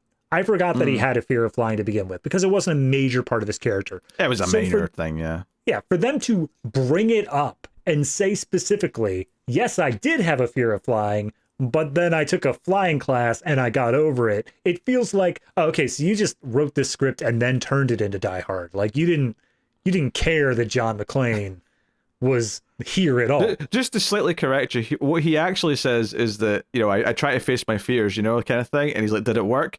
No, not really. So he's actually still scared of flying, is the joke. Well, it's not enough to even a little bit paralyze him, because he's in a helicopter, by far the most deadly form of flight. And just like, all right, let's go flying off to wherever Warlock is. I think And it's in he, Baltimore. of course, is a nut job who has generators because he's like a prepper, basically. Oh, yeah. So it's like the house with the lights on, that'll be him. So they find him. And would you believe it? He's a man in the basement with a mother who answers the door. We have to do that whole cliche trope. He is a full-scale replica of Boba Fett, and there's stormtrooper graffiti on his ceiling. It's like, you brought a cop into my command center? I wanted McClane to pull out his gun and shoot him in the head right there. Congratulations, Justin Long. You got a much better setup. Now fix this problem. Oh, dear. And then obviously we get the one-on-one with the villain here where, they have a call between... That's the thing. The villain knows who this guy is because when they trace where they've went, he's like, oh, that fat bastard. And I'm like, the hacker community is really tight-knit, isn't it? You all seem to know each other. Dude, that was the bit at the very beginning when they show a photo board of all the hackers who have been killed in the explosions with the C4 stuff. And Justin Long looks at it and he's like, oh, I don't know any of those guys. But then it's correct. And it's like, no, actually, that was all the people I was working with. I'm like, I'm sorry. You're a secret hacker community and you just share your faces with each other all the time. That's just, and even when he's talking to Warlock here, he comes in and he's like, hey, buddy, it looks like you lost a lot of weight. This dude's ultra super secret, and you're telling me he's just like, oh yeah, here's a picture of me when I was in 6th grade or whatever. They have a Christmas party. They meet up and mingle. Yeah. Because, even these people have to get laid occasionally. So it's like they all meet up, they mingle. You know what? That's probably the least wrong answer. It's probably a bunch of sexually repressed people who are like, all right, we're hosting a get-together orgy. Everyone in the tri-state area, come on in. Yeah. Yeah. Anyway, this whole thing, this is basically where, McClane's saying these things and, cracking these jokes. And the villain, and I see what they're trying to do here. They're trying to say, oh, this is the ultimate villain, because this villain's going to call McClane out in his bullshit. Oh, hey, here's your daughter. She's stuck in an elevator when the power went out. We're going to go get her. I'm going to have you're going to listen to me pretend to be the 911 call to your daughter, and you're going to be scared. And then afterwards, what's wrong, John? Don't you have any jokes to make? And I know it's meant to be the moment where the villain's one up John McClane, but it's just, he's so try hard, and I just feel like it feels like your nephew's pretending to be the supervillain, and the uncle just has to go along with it, and it never quite works. And one of the worst F-bombs in the whole movie, honestly, is such a clunky line. It's when they go outside and McClane's about to get in the car, and it's like, okay, so Kevin Smith was able to trace where the call's coming from, so they know they're in that town and whatever. Yeah, it's the place with the Social Security place. So we're moving towards the third act very rapidly here. And Justin Long ultimately sort of disobeys McClane because McClane tells him to stay behind. This is his fight now, and he gets in the car anyway. He's like, "Oh, you need help," blah blah blah. Right? He's got a line. He's like, "Hey, what are you going to do?" And McClane goes, "I'm going to go kill this MFer and get my daughter back, or I'm going to get my daughter back and kill this MFer." And I'm like, this reeks of, and funny enough, it's only a year after this, it reeks of when they inserted Into Snakes in a Plane. They went back and reshot lines of Samuel L. Jackson dropping mother effers left and right because people were expecting it. And that's what this moment felt like. It felt like when you were shooting this movie, it feels like you knew you were going to do the PG-13 cut, but you wanted the grown-up cut for the home release later.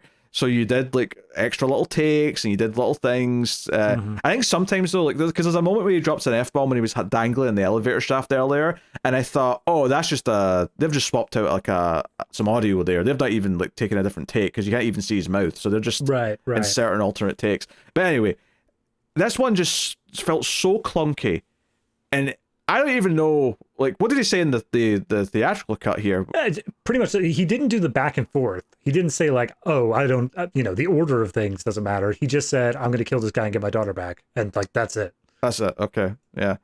So yeah, painfully unfunny. That's the sad part, is that this adds a lot of swearing. I don't think it adds much violence though. I think it's just the swearing and a couple of alternate lines. And to be honest, they're all bad. It's not even worth checking out the unrated cut because, with the one possible exception of the one F-bomb that might matter later on, it still doesn't get delivered the way I'd want it to, but at least you get to hear the full thing.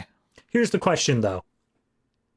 Does that make up for the thousands of people die in a car accident? Because that seems to be the balancing point. That is a very good question. I can't answer that. But yeah. So something that we glossed over a little bit is where we do get the full backstory of who Gabriel is. And oh, we get I this, so don't give a shit, but go on. yeah, we get this simultaneously, not simultaneously, but like we get it equally in parts between these higher ups at these agencies who are telling this to the cybersecurity guy, and then also Kevin Smith explaining it to Bruce Willis. So the gist of his character is that he was a high up engineer guy at the Department of Defense. He, after 9/11, told everybody, our system is woefully unprepared for attacks. We need to upgrade. And everyone basically said, all right, but like piss off because we don't want to spend money on that. So then he decided to go full black hat and hack into all of these systems, take down like the entire Department of Defense with just a laptop. And they basically held him at gunpoint and said, undo it. And he's like, okay, but you see my point now. And they were like, no, we don't. You're fired. You're blacklisted. You're never going to work here again. So this is him just getting revenge on that. A disgruntled government employee is basically what it boils down to. That's literally all it was. And then the other thing that they hint at is when they figure out that he is hitting this place in Woodlawn, they figure out that there is a backup system that the government put in place post 9/11 that will back up all of the financial information for the entire country. So in the event that like Wall Street is hit by an attack, which it was earlier on in this movie, all the information would get backed up to there and they could restore it later on. However, he's hacking into this information and downloading it so that he can then take all of the money and no one will be able to trace it because he can just alter the data however he sees fit. Yeah, that's his entire point. So once again, it follows the entire basis of the Die Hard formula of you think he's a terrorist, but actually it's a theft. So to an extent it works, but it also is so wildly convoluted that it's like, all right, this is dumb now. That's the problem. It's so convoluted that at a certain point I stopped caring what the villains were doing. I just did not care. It's just there's too many steps to it. It's too over the top, but ultimately it boils down to they've got his daughter. They've taken her in, but I do like that she shows some fight and she hits people. She tells them to F off or whatever. Once again in this movie, like she manages to, while she's being brought in, like hit this guy in the face by like spinning around quickly, and then he sits her down and just smacks her real hard. And I was a bit shocked by that for the moment, not because like, oh no, violence against women or whatnot, but like the movie treats it that way. The movie treats it like it's a shocking moment. Timothy Olyphant looks at him as like, are you okay? Like he sort of like sarcastically says, are you okay? Like, oh, you had to get that hit in because you felt belittled because she hit you. It was weird. I mean, like I said, like there's a couple of little things here with her that I do like. I like that when McClane is at this building and they're sneaking around and whatnot. I like that when the villain just sort of says like, I'm done talking to this asshole. He's just not listening to me. Hey, you try and talk to him. And she uses this opportunity to give him strategic information where she's like, there's only 5 guys left. Like, and he's like, you bitch. And he slaps her immediately. But I like that she's like, oh no, she's actually thinking like her dad. She's like, here's information you can use. I think they do a great. And then later on when Justin Long is also captured, she basically tells him to grow a pair of balls because they're going into like this hostage situation. And he's like, yeah, okay, I've heard that tone before, but from someone with less hair. Yeah, which, like that's fine. And I was hoping there'd be like more stuff with her being, and she does. There's a funny bit later on in the final standoff where the henchman holding her, like she's able to like fire the gun that's in his holster at his foot. And it's genuinely like a funny little FU moment from her. Which I enjoyed, but like again, it's just too little, too late, basically. At that point, it just doesn't manage to sell it. There is one bit here. I'm trying to remember exactly if it's the Spider-Man fight where McClane's in like the cooling tower of this like place. I mean, yes, that is also during this portion. This bad guy's like literally going into like one vent in one side of the cylinder and then popping out of another up top or underneath, and McClane's on this walkway trying to fire his gun at him. You know what this felt like? Look, I don't know the rules of the vampires or whatever those creatures are in Underworld. I've never seen it, but it felt like there was some character that was supposed to be able to like teleport around, and they just wholesale carried it over here. It does look like an Underworld fight scene. That is absolutely what it looks like. It's absolute trash. I hate it. I think it looks awful. Yeah, it's just not good. Even the fact that it ends with McClane hitting this guy with like the liquid nitrogen from the pipes, and he falls into effectively a meat grinder. I'm like, I should be cackling with how like over the top that is, and I'm just so bored because of how boring and like just not fun the way it's shot is. It feels like it. Once again, it feels like there are no stakes here. Like this is the sequence where I thought it was going to be that moment from every other Die Hard, where there is a person who is either just so big and muscly or so skilled at fighting that John's just going to get slapped around for a while, and he just has to be able to manage to like think it through and get there. This lasts maybe like a minute and a half, 2 minutes tops, and then it's just done without any sort of grace or mercy. It's also where it should feel more desperate because his daughter's in trouble, kind of like in Die Hard 1, where okay, now Gruber knows that Holly's his wife, so she's more in direct danger, so the stakes have went up. And I feel like they try and play that here. There's a whole bit when he's in the truck in a minute where he's like talking to the FBI guy. He's like, hey, if I don't make it, you got to give me your word you're going to send in the cavalry and save my daughter. And like the FBI is like, you have my word. And I'll be honest, I'm pretty sure when I first saw this movie, I was convinced this FBI guy was going to turn out to be working with the bad guy, because it was so bland and so like nonchalant the way he agreed to this, where I'm just like, oh, you're a bad guy. Absolutely. And it just turned out he wasn't. It was just, the movie never does anything with him. There's the main guy, and then there's like a second in command, like really pale looking guy. And I was like thinking through all of the actions, all the things they said, like, what's the hint that one of them is actually going to be working for the bad guy? And then the end of the third act happens, and like they both come in and just save the day. I'm like, oh, so that was just poor acting then. That wasn't anything else. Okay, fair enough. Yeah. Also, at one point, like the main hacker working for him is asked to leave the room, and then they kill all the other hackers because that's just their MO. They kill like everyone to leave no trace. No loose ends, which makes you wonder like how many people were supposed to be able to live to the end of this. Like it seems like it was only going to be main guy and his girlfriend, and everyone else would just be shot eventually. Yeah, maybe one or two if they needed one or two people to the very end, but that's about it. So there was one bit in this that I think is just a full-on editing mistake. Maybe it's different in the unrated cut. There's the guy that he ends up beating up, the one who abducted the daughter. And McClane's beating him up, manages to knock him out on the stairs, picks up his radio, and calls over to Gabriel. And he says like, hey, Gabriel, I got your guy here. I think he wants to have a word with you. And he holds the radio up to the guy's mouth, and the guy starts saying McClane's on the third floor and the hacker guy. And then there's a gunshot, and then there's silence. And it is heavily implied he just shot this guy in the head to like stop him from sharing any more information. And McClane's like, yeah, I'm on the third floor and I'm coming for you. But then they cut back to him, and the guy's just like groaning. He's just like, on the ground. Yeah, no, I don't think this is an editing mistake. I think what they're going for here is McClane's pretending that he's just cold blood shot this guy in the head. But McClane, as much as he kills a lot of people in the course of duty, that's fair, doesn't actually do that. So it's it's just revealing that he didn't actually do it. He literally did it to Gruber's second in command at the end of the first movie. That was the whole, pulled out the gun, shot the guy in the head. That was in a standoff situation. That's different. Oh, so okay. So he just wouldn't do it if his opponent's already been defeated. Yeah, he's already defeated. This would just be purely evil if he did it now. Fair enough. It seemed weird to me because the entire scene played out as though I've just killed him. He's dead now. The way it played out was really awkward, but I get at least what they're trying to go for here. Okay. I didn't get that, but fair enough. I don't think, because you took that as, oh, he shot him to stop him from talking, but no, I think the way McClane said it afterwards is like, yeah, asshole, I'm on the third floor, come and get me, you dick. Like, it felt more like a challenge to him. Yeah, that's fair. The other thing that's going on in this, just to inform the audience, is that they've broken into the building, and Justin Long is going to the main central computers thing to try to stop things.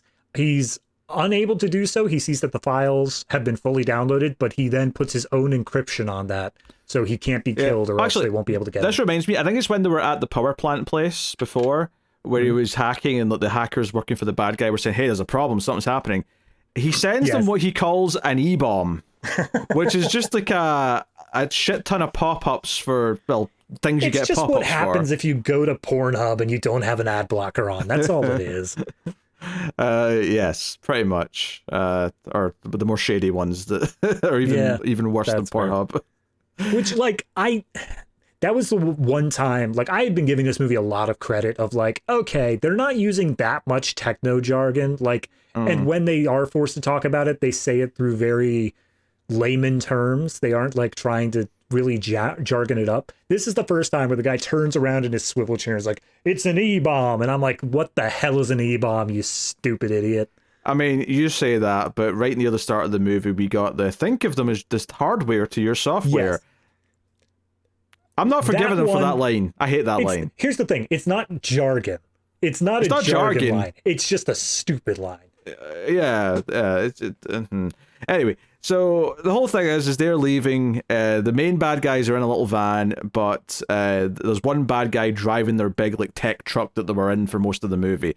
And McClane jumps on top of that, right? The two hostages, Lucy and what's his face, Justin Long, are in the van with the main bad guy, and the main bad guy's like, "Hey, undo whatever thing you did to stop our hack happening." And he's like, "No, I'm a hero now. I will not do it." Yeah, you're just gonna kill me anyways. You've not changed it so that I care at all. So he threatens to shoot him, but obviously during this, they're like, "Wait a minute, that truck behind us is acting erratically. It's because John McClane's at the wheel." And Lucy's like, my dad's coming for you, dipshit. You right? During all of this, right, it's already been brought up that the FBI or whoever have sent in an F-35 jet, which, for the record, I just... From taking on a terrorist he's never met to taking on an F-35 jet, there's my line from the Die Hard song. Fine. I will listen to that as soon as this review is done. I will get this song.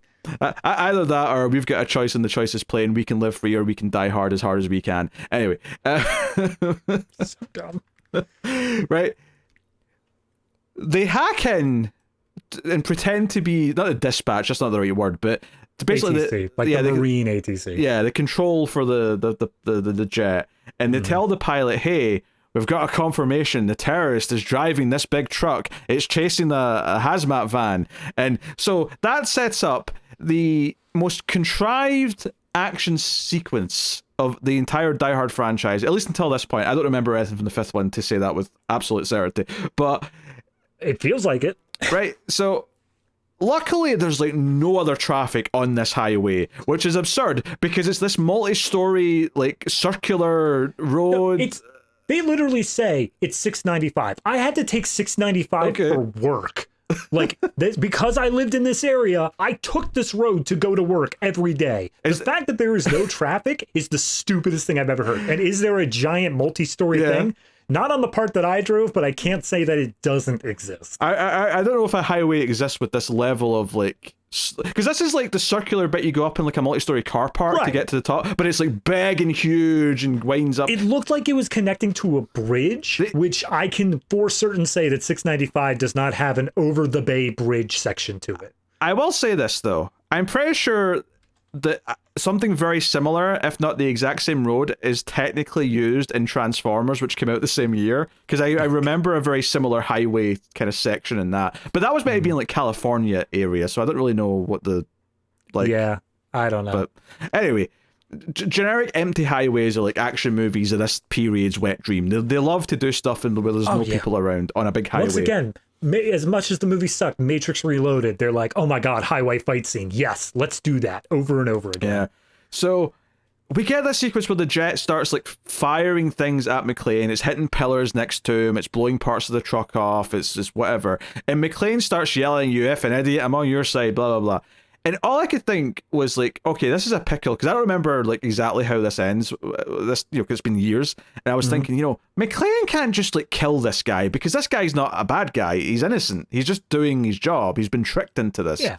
So and obviously at the end of the scene when the jet blows up, the guy's ejected, so he's fine. But so we get this sequence where eventually, like a disaster movie, there's entire sections of this high-rise highway falling down and collapsing in pieces, and McClane's truck is like sort of sliding all over it. He eventually is like whatever. The whole thing builds up to him jumping onto the jet, and he's dangling off the jet and then falls off of it and slides down a part of the highway that's now completely at an angle. But it's just it's exactly what you think it is. It's like lots of CG of parts of road all being separated and tilting and whatnot, lots of debris and smoke. Like, here's the thing. I could accept the fact of, okay, you're going down the stretch of highway and you're being attacked by a jet. Okay, fine, sure. That's fine to me. You throw in this big loop-de-loop. Okay, it doesn't feel like it's realistic. It feels like it's there just for the sake of having like this sequence where the road falls onto itself. Yes. But fine, whatever. If you want to have it, you have it. The problem I had is the moment that they are at an underpass situation and the jet comes in under the underpass and just hovers there. Like, I don't care how goddamn sophisticated this jet is, it is not able to fly down into like a 2-meter wide gap of road here and just hover for a while. Like, I will accept it not being completely realistic in terms of what the jet can do. I watched True Lies again for the first time in a long time a few weeks ago, and there's some stuff with the jet in that's kind of silly, but it's so much fun that I don't care. It fits the tone of the movie. It's doing cool stuff. Here, my other big problem is not only is just this absurd like scene that he should not be surviving. This is something that I expect a Transformer to be in, or a Terminator, or a superhero, or whatever you want to call it, right? Mm-hmm. Is that all I could think during the entire scene was like, when you were given the clear to destroy this truck, right, that you think was an official order, and we know it wasn't, but fine, you heard this official order, you can destroy this truck. Did they say destroy an entire highway? Like, you're clear to completely decimate this entire stretch of road? It felt like there was so much destruction that this jet kept firing no matter what. Yeah. Like, oh, I can just keep firing. Like, I have the authority to completely obliterate this entire highway. It just felt weird to me. I mean, I would have been fine if they had thrown in the extra line saying, like, under no circumstances let them escape. Like, just something that says, you know, you are allowed to do whatever is needed here in order to take them out. That would have been acceptable to me. But you're right, they never give that line. Yeah, and the other problem as well is that I'd be okay with a lot of this even. I'd still have some complaints, but if it at least made for a fun scene, because McClane was trying to, like, okay, how can I get out of this? How can I, like, trick the targeting system? You know, what can I do to obscure my position? But it just feels like he just keeps driving straight ahead. It never feels like he actually makes a decision to try and counteract what the jet is doing. Yeah. Like, it'd be one... So, like, again, that's the sort of thing where, okay, let's make the intelligent decision that he's going to hide underneath the overpass. Same way when that helicopter was coming at, they went into the tunnel.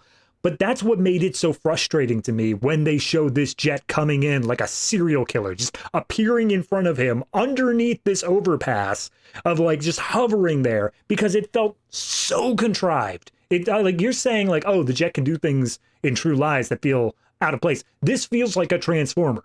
This feels like this is a alien robot that has been created solely to hunt down this man.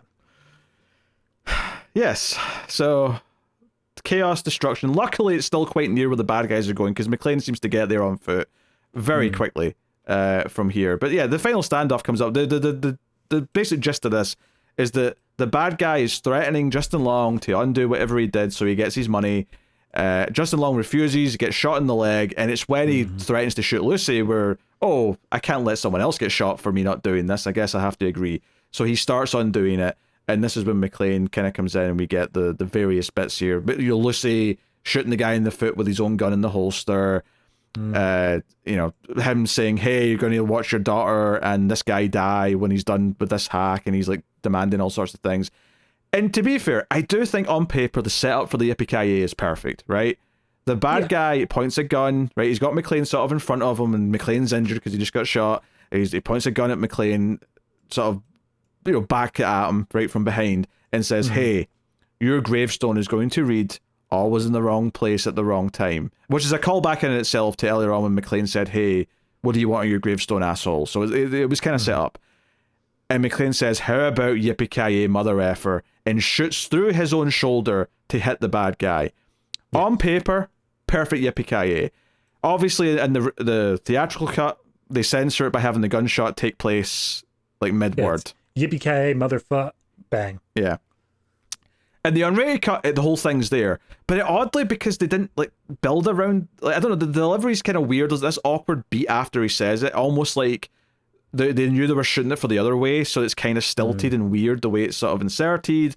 And again, it's just down to the direction and execution, where it doesn't feel like it has the right pacing to it and the right kind of like, you know, F yeah, McClane just won kind of. Because don't get me wrong, the thing I complained about in Die Hard 3 with the Yippee-Ki-Yay is that it's much better if he says it before he does something. Like, have him say it like before he does something ridiculous to win. Because in Die Hard 2, the reason why it works so well is he says it and then he sets that line of gas on fire that takes the entire plane. And it's such a cool moment. For any of the faults you can throw at Die Hard 2, having a weak Yippee-Ki-Yay moment is not one of them. It's awesome. Definitely. And again, that's... I get what you're saying about on paper, but even then, I think that there's just something lacking to it where even if we felt like there were stakes in the scene, which there weren't. We know that this guy's about to get shot. We're just wondering how. That's the problem. Do you know what? This would have been perfect for the end of Simon, right? Simon. Just call him by Simon, right? Right. Die Hard 3 for anyone who doesn't. Yeah, Die Hard 3. If you actually raise the stakes at the end, and it feels like Simon's winning, and he has McClane in this position, because it'd be such a great callback as well, because the whole Yippee-Ki-Yay thing started because of Hans, so it'd be like a perfect send-off to that. I think it's a really good thing on paper to say it. But you're right, it needs the stakes. Like, it needs to feel like the villain is a threat, and that he's actually winning here, so that it feels like a big deal when McClane's thought of I know how to get out of this, Yippee-Ki-Yay, mother effer, and does it. Yeah. I think the biggest issue here is that the main villain needed to still be on the daughter, because they do a little shuffle here where the main villain goes over to take John, keep him awake. Yeah. And then the daughter's left in the hands of the henchman. And the henchman isn't going to be the one that pulls the trigger. But you could believe that the main villain might. Yeah. I think that's the only change that really needs to happen there in order to make this all play out. But then obviously there's no reason for John to shoot himself through the shoulder, which honestly is still just kind of like a whatever move, because the issue was not him not being able to move the gun in any direction. The issue was he's about to pass out. Like, he's about to lose enough blood that he's just out of it entirely. Yeah, I'm saying it's a good moment on paper outside of the context of the rest of the scene. I don't care about the rest of the scene. Like, I'm saying on paper, the line is good and it works. The tombstone response. Yeah. That absolutely works. I mean, I'm not talking about everything else that's building up to it, because obviously, the movie's just not working at this point. So you just have to write a different movie at that point. But I'm just trying to think, like, even if the rest of the movie isn't changed, what in this scene could be small shifts that would make it work a little bit better? But ultimately, at that point, you're just feeling like Yippee-Ki-Yay is like, all right, well, you had to do it because it's a Die Hard movie, I guess. What if he is starting to pass out and his daughter yells "Yippee-Ki-Yay, mother effer" to wake him up? Like, I think I'd hate that more. No, I think I'd hate if the daughter's inheriting that. That just feels too much. I'm not saying that she is saying it because she's about to do something cool, but more that she just knows it's a thing and yells it at him to snap him into action. Like, wake up, Dad! Yippee-Ki-Yay, it's time! It's time to be John McClane. Damn it! That would need setup in the first interaction. That's fair. No, sure. I'm thinking of something different, just something else maybe it would be terrible no matter what. I don't know, but they gave me a bit of a dud. Like, honestly, the movie's worse than I remembered. Right? It's not aged particularly well. Right? I mean, just to wrap up the movie real quick, is that the FBI shows up, they clear the building, and then there's a medical scene where he goes over, talks to Justin Long, says, "Hey, you did it. You're that guy now. You're able to play the hero." And then there's a little bit where he's interested in Lucy, and he's like, "Don't even think about it." And then John McClane goes over to Lucy, and Lucy's like, "Oh, did he mention me?" And he's like, "Ah, God, you kids." And they go off with Creedence Clearwater playing in the background. Yeah. But, whatever. I mean, teasing like that an attraction there is, I mean, it works for the joke of annoying John about it. I don't know if I necessarily felt anything between them, but fine. Oh, whatever. No. Definitely not. Either that or he really likes to be dominated, because she is absolutely going to wear the pants in that relationship. Yes. He'll be taking the name Gennaro if they ever get married. Yes, absolutely. There is that moment, though, where she says her name's Lucy McClane at one point, and Justin Long's like, "I thought you said it was Gennaro," and she's like, "Today it's McClane." And I'm like, "Oh, you can just pivot depending on what mood's taking you." I'm okay with the moment, but I think they leaned on it too hard. I think she should have just said it the same way that her mom would have said it back in the original movie, where it's just not hinting at that there being anything wrong with it. Having Justin Long come in saying "I thought you said Gennaro. Didn't you say Gennaro? Gennaro?" And she's like, "No, another thing now." Yeah. I don't know. It's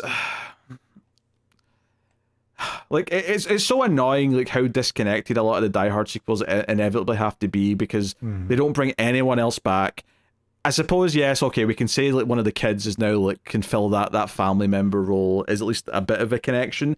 But you know, there's no Al in any way, or and not that I'm saying he should be a main character in the movie. I'm just saying, but there's no Al, there's no Zeus, who I assume he's friends with after 3, but who knows?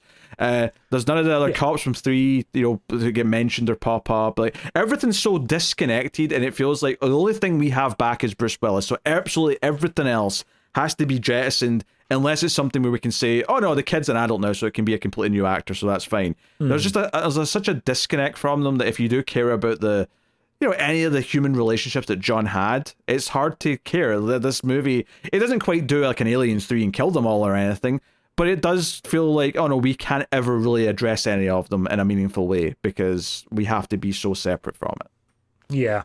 No, and even then, I think I'm okay with that. I'm okay with it being separate, but it's this idea that you keep on having to draw attention to the fact that it's separate. Yeah. Like, if they had just said, like, oh, now he's here and he's doing this thing, fine, whatever. But they have to specifically go through the motions of saying, I'm now divorced. My daughter doesn't talk to me. Like, bad things have happened. Yeah, I would prefer if they didn't have to do that, but even if they did have to keep it separate, I'd be okay if they still made a movie that felt like a Die Hard movie. But unfortunately, at times it doesn't feel like a Die Hard movie. And then on top of that, even when it does start to feel like a Die Hard movie, the direction and editing's so bad that I can't enjoy it. I'm taken out of it. The pacing's all over the place. All of the tech stuff from this era just feels really like, you know, clearly when they were writing movies in the mid-2000s, they thought the idea of like all this tech and hacking was so cool. And if anything, the thing that this movie reminds me of to an extent, in terms of what they're trying to go for, it reminds me of the Bourne movies, and it'd always be like cutting back to like the surveillance team and like talking about where Bourne is, and it felt like they were trying to have that kind of feeling to when they were cutting back to the terrorists talking about their hacking, is we're going for that feel, and it just does not work here. Like I get having McClane go up against some modern stuff that he's not prepared for. I absolutely get wanting to explore that and like have that be part of the plot. But when they try and make like every single thing he encounters is like something that he doesn't understand, I'm like, he still lived through this past decade and a half. There's no way he's avoided understanding some of this stuff. It just feels that they're, you know. Honestly, I feel like it's a structural problem where if you want to make it the analog hero in the digital age, what needs to happen is he needs to be barely squeezing by all of these threats as they come up. It should be a thing where he's using his own methods, but he's barely squeezing by. And at the end, it feels like there is this insurmountable thing, but because of the enemy's over-reliance on tech, they overlooked something very basic and very physical that John is able to explore. It goes back to one of the first things you said at the start of this review. He should have an advantage because he's not relying on technology at some point in this movie. Whether it's the whole thing or maybe you save it until Act 3 where he realizes he can do something they won't see coming because they're too tech focused. And that's fine. But don't make it feel like he's such an idiot when it comes to technology that he just doesn't understand lots of basic things. And not that he is an idiot in this, but the way they do it is that they constantly have Justin Long say something techy in the, you know, tech jargon that John McClane's like, what are you talking about? What's this? Yeah. I was going to try to keep a counter for how many times John McClane would have said, like, in English, please, or something equivalent. Honestly, he didn't say it that much, but that's only because the characters automatically did it for him. Yeah. Where they started saying something techno jargon, and they're like, basically, that means it's only going to be 30 seconds from now, or something like that. Yeah, well, it just kind of gets worse as it goes as well, because when they're at Kevin Smith's place, and Kevin Smith did come into it slightly again because John like asked him to like patch him through to the FBI when he was in the truck, but it wasn't a big thing. That literally only came in because they realized, oh, we need a reason to bring this character back. Like we can't just have him for that one scene and then he disappears. But he there's a line where they're explaining this place that is, you know, it's pretending to be a social security number like data center, but it's actually this backup financial place, right? Yeah. And they mention, oh, look at this, there's cooling towers. And McClane's like, what's a cooling tower? And he's like, you see what I've been putting up with for the last like day? And I'm like, you're not talking about a normal computer thing here. You're talking about something that's at like a facility for servers that are so hot they need cooling towers. Like, I'm not going to blame John McClane for not having like a good understanding of what that is. I think you're being a bit harsh here, dipshits. Yeah. Like, Yeah. if he says he doesn't know how to log into his email because he forgets his passwords, go off, because I hate when old people say they don't know their passwords. That's so annoying, but this is not that. But see, this is what it feels like, is that this is the guy who needs to call his nephew to open up his windows, because the nephew, like the guy who's calling, thinks he's asking legitimate questions. He thinks he's asking like actual complicated problems, but the nephew is rolling his eyes saying like, God, you don't know how to do that? That's pretty basic. The thing with the old family members though is like, hey, I need your help setting up this thing on my phone. And I'm like, fine, you have to log into Google. What's your email address? I don't know. Yeah. Well, right there's a problem. Like, you have to know what your account is. Yeah, no, there was a point, and you know, he's since passed, so rest in peace. But my grandfather had my Internet Explorer, like it upgraded to Edge, and we couldn't explain it. We could not get, like, it was too caked in. You got to click the blue E. So what I ended up doing was going in and manually changing the icon for Edge back to the old Internet Explorer logo, just to be able to be like, there you go. That's how it is. Like, they get stuck in their ways, and that's fine, but it's a lot of back-end stuff in order to just appease that generation. Yeah. Anyway, that's Die Hard 4. It's not good. Not really. Like, I remembered thinking it was okay at the time. It's funny, actually. I think I said at one point in one of the previous videos that this is making me think a lot of Terminator 3, where I remember thinking it was okay at the time, but going back later, revealed, oh no, like, maybe it worked when I was a teenager a little bit better, but now I look back and a lot of this dialogue, a lot of these characters talking about computers, but I even at the time though, I remember not liking the editing. I remember that being the biggest thing that I disliked about it. Maybe that and the villain being such weak sauce.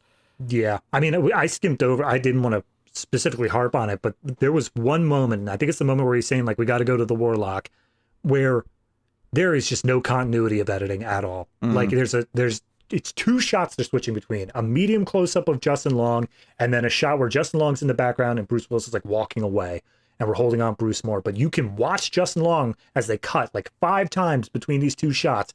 Zero continuity, and his mouth is only matching with the close-ups. The faraway stuff, he's saying something completely different. It's just flow, yeah. Like, there's a scene I mentioned earlier on, the fire extinguisher bit where he shoots the fire extinguisher. The entire moment of like John looking at the fire extinguisher, looking over at the guy, picking it up, and then rolling it over to him is so disjointed and feels like there's just like beats of it like missing in the editing. It feels like this director does not know how to shoot coverage. Or either that, or he thinks this is good because it's stylish or something, and he likes doing it in the editing suite. I don't know, but it sucks, and I hate it. Like, I mean, I'm wondering how much he actually is in the editor suite, because I'm betting it's a coverage thing, and the editors are just like, oh, God damn it. He didn't get anything else to use. All right, make this work. Like, if in doubt, get a good master shot that you can always cut back to cover up your mistakes. I mean, a good director won't really need to use it, but it's a good safety net. It's a good safety net. In this movie, all they needed to do was film an extra like 2 minutes of fingers on keyboards, because they already cut to that every 5 seconds anyway. That's what they do in this movie. They just keep cutting to fingers typing on keyboards whenever they're missing something. Yeah, that's a good point. Who needs a master shot where, and for anyone who doesn't know what a master shot is just like when you're shooting a scene, say in a room, you do a wide shot with everyone in it, and you do the entire scene in that one shot. The idea being that if there's a moment somewhere when you're cutting between the other shots where something's missing continuity wise, you can always cut back to the master shot for a couple of seconds and it won't feel out of place. That's the idea. It's the safety net of the master shot where you can do the whole thing in one big wide shot and then use that as a backup to any moments you need to cut to. But no, we don't do that in Die Hard 4. We don't do that in Len Wiseman's or Wes Lyman. What's his name? I think it's Len Wiseman. Len Wiseman, right. Yeah. This man is a plague of a director. I've not liked anything he's done. Well, luckily for you, he hasn't actually done anything big since then. He's only done a couple TV show episodes. Yeah, he did do the Swamp Thing TV show at one point. That was a experience. That's all you need to say there. That's it. Yeah. Apparently he's working... Look, he's doing Ballerina. I knew he was on something soon. Oh. This was the movie that had to go back for lots of reshoots because the action wasn't good enough. Doesn't that suddenly make sense? It does, actually. And now, like, I was actually a little bit hopeful for Ballerina, but now I'm a bit scared. Yeah, I don't know. Maybe the reshoots have saved the action sequences, but honestly, even the dialogue scenes struggle with this guy. So I don't know how this is going to turn out. I'm not looking forward to that now. Oh well. That was his first movie as well since the Total Recall remake. Mm-hmm. Everything else is TV episodes. Well, here's hoping there's like a little ghost, like, you know, like the second AD or something like that's the one who's actually calling some shots on the dialogue scenes, and he's just focusing on the action. I wouldn't surprise me if one of the John Wick directors stepped in and said, "Hey, I'm doing the reshoots. You piss off and let me make something half decent here." But yeah, that movie could be a mess. I am not looking forward to Ballerina based on this guy's track record, because I think his movies are ugly. I don't think they flow very well. That goes for Underworld. It goes for this. I've not seen the Total Recall remake, but unfortunately, one day we'll have to do it on Ace, so it'll happen. Fun. Yeah. All right. What was your scene of the movie? Man, I don't know. It's got to be early on. I'll give it that much, because like this movie just got stupider as it progressed through. If I had to nail down a specific scene, I think I'm going to give it to the entire sequence of John McClane in the car goes into elevator shaft fight. That sequence. I think that collectively, like you said, it's the closest it really felt to Die Hard, but it also is just, it felt like the least big thing. Like that's the thing, is so much of this movie I felt like suffers because they just kept going so big. This is the first time where, yes, it's a car in a building. It seems like it should be big, but it's the right amount of big. It is on that level of, okay, it's a interesting concept for a fight scene and they make it work for themselves. So I'll give it to that. Yeah, what do I want to give it to? I like the 20th Century Fox logo shutting down. The little glitch, and then it all just goes. Yeah, the lights all turn off like someone's hacked into the power system around the big 20th Century Fox. What would you even call that? Like if that was in the world, what would you call that? Like monolith? Yeah. Like it's like the Abe Lincoln statue, but 20th Century Fox. You know what? Someone should reuse this logo like right before the last movie they put out before they were bought by Disney. Oh, and the lights turn on and it's changed to 20th century. Yeah, it's just 20th century now, yeah. That's weird. Something's missing all of a sudden. That's what changed there? Why are there mouse ears? Weird. All right. MVP. So there's a sequence when they go... Okay, yeah. Which extra are you picking? Absolutely. There's a sequence where they go into the police station and they're trying to flag down the guy at the desk, the sergeant. That actor plays the Harbinger in Cabin in the Woods. And I like that character. So I'm going to give it to him. Yeah, I don't even know what to go with here. I mean, if you're making an honest argument, I would say that it's either got to be Lucy, Mary Elizabeth Winstead, for the very brief sequences she's in, or Bruce Willis. And I don't think either of them are bringing a game here.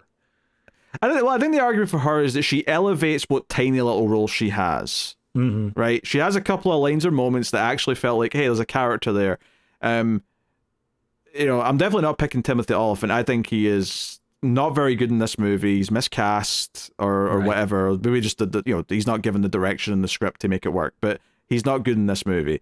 Maggie Q is better, but mainly just because she gets to play everything straight. She doesn't have any lines that are like goofy where she has to try and sound cool. She just gets to be badass, but I don't know if that's enough to say, hey, she's great because of that. Honestly, she barely talks that much. Like, she shares a few lines with Timothy Olyphant and then a few like angry lines, but that's about it. Well, no, she gets to do all the stuff where she's pretending to be like the person on the phone early on when she's talking to all the hackers. Like, that's the most of her dialogue. Only like 6 lines. Well, I don't, but that's what I'm saying. She avoids a lot of the pitfalls that the other villain does because she keeps her mouth shut. But does that allow her to be MVP by not? No, doing I'm things? not. I'm just going through the potentials here. And fair enough. I'm saying she's more eligible than he is. I'll give you that. Right? Because who else am I going to pick? The main FBI guy? Because who I thought was going to turn out to be a villain? We already said he was bad. Yeah. His henchman at the FBI? No, he's just kind of bland. Justin Long's character is actively annoying. Yeah. So, I mean, yeah, is it Bruce Willis kind of phoning it in and not feeling like John McClane? Is it Mary Elizabeth Winstead just because she's slightly good in the tiny role she has? Is it... Is it the cinematographer who got to take a half day because he didn't get any coverage? Is it? Are we going to assume that the editor's not bad and he's just working with what limited footage that he was given? I want to check the editor real quick and see if they have like a working relationship with Len Wiseman and see if that's just a constant thing in like Underworld as well. Editor, film editor Nicholas Detoff. Obi-Wan Kenobi, X-Men Origins Wolverine. Oh, that's not a good sign. Underworld Evolution. Oh, this is a bad track record. And Terminator 3 Rise of the Machines. Yeah, this isn't a great list of stuff. Nope. I mean, don't get me wrong, some of it's not as badly edited as this, but it's not. None of it's good. Okay, well, yeah, not him then. Yeah, maybe the editor is part of the problem. I'm going to say my pick is Samuel L. Jackson for choosing not to come back. That was a smart choice. Good choice. You did it. There we go. Boom. Is that the first time I've ever given it to someone who wasn't involved in the movie? I don't know, but you probably are going to have to do it a bit more frequently once we hit the end of these franchises. Oh, dear. All right. What are you rating Die Hard for? Or Live Free or Die Hard? No, Die Hard 4.0. I'm willing to adapt to that. I'm not even going to say the 0.0. I'm not piss off with your stupid attempt to sound technological. It's cybernetic, man. It's the future. Everything's done in points now. All right. So I gave Die Hard 2 a 7.5. This is nowhere near that. This is dipping beneath. So the question for me is, do I think it still breaches the 5? Do I think it is more positive than negative? No, you shouldn't. It's definitely not better than 5. I'll tell you that right now. Yeah, I can't give it above a 5. Yeah. It's weaker than that. It is. I don't know where you want to go, but it's below a 5 for me. I'm telling you that right now. No, it is. But like, here's the thing. Most of the movies we do still have something to them where like I'm able to compare amongst other movies to say like, oh, you know, a 5, a 6. This is what it feels like. Once you hit below that, my pickings get very slim and I really just have to go by like gut feeling.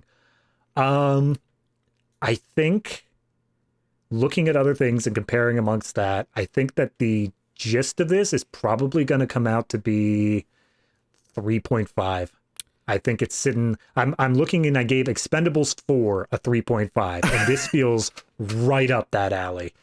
Yeah, I was thinking of at somewhere in that range. I was thinking 3 might be just a little too harsh, but 4 doesn't feel quite harsh enough because I think it's worse than just bad. I think it's dipping into aggressively, frustratingly bad territory, and I think that's kind of 3.5 sounds about right. Plus, I know we can go lower, and I need to prep for that. So, yeah, 3.5 all the way to a 1 yet.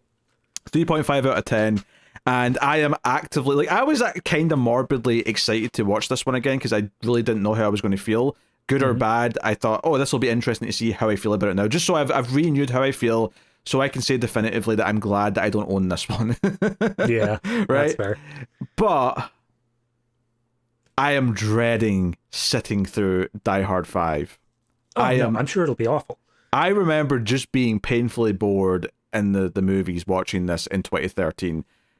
So yeah, I am not excited about this at all. Before we move on to Die Hard 5, though, does this make the cut? No, of course it doesn't. How badly does it not make the cut? We have Cutting It Close, which is technically outside the cut.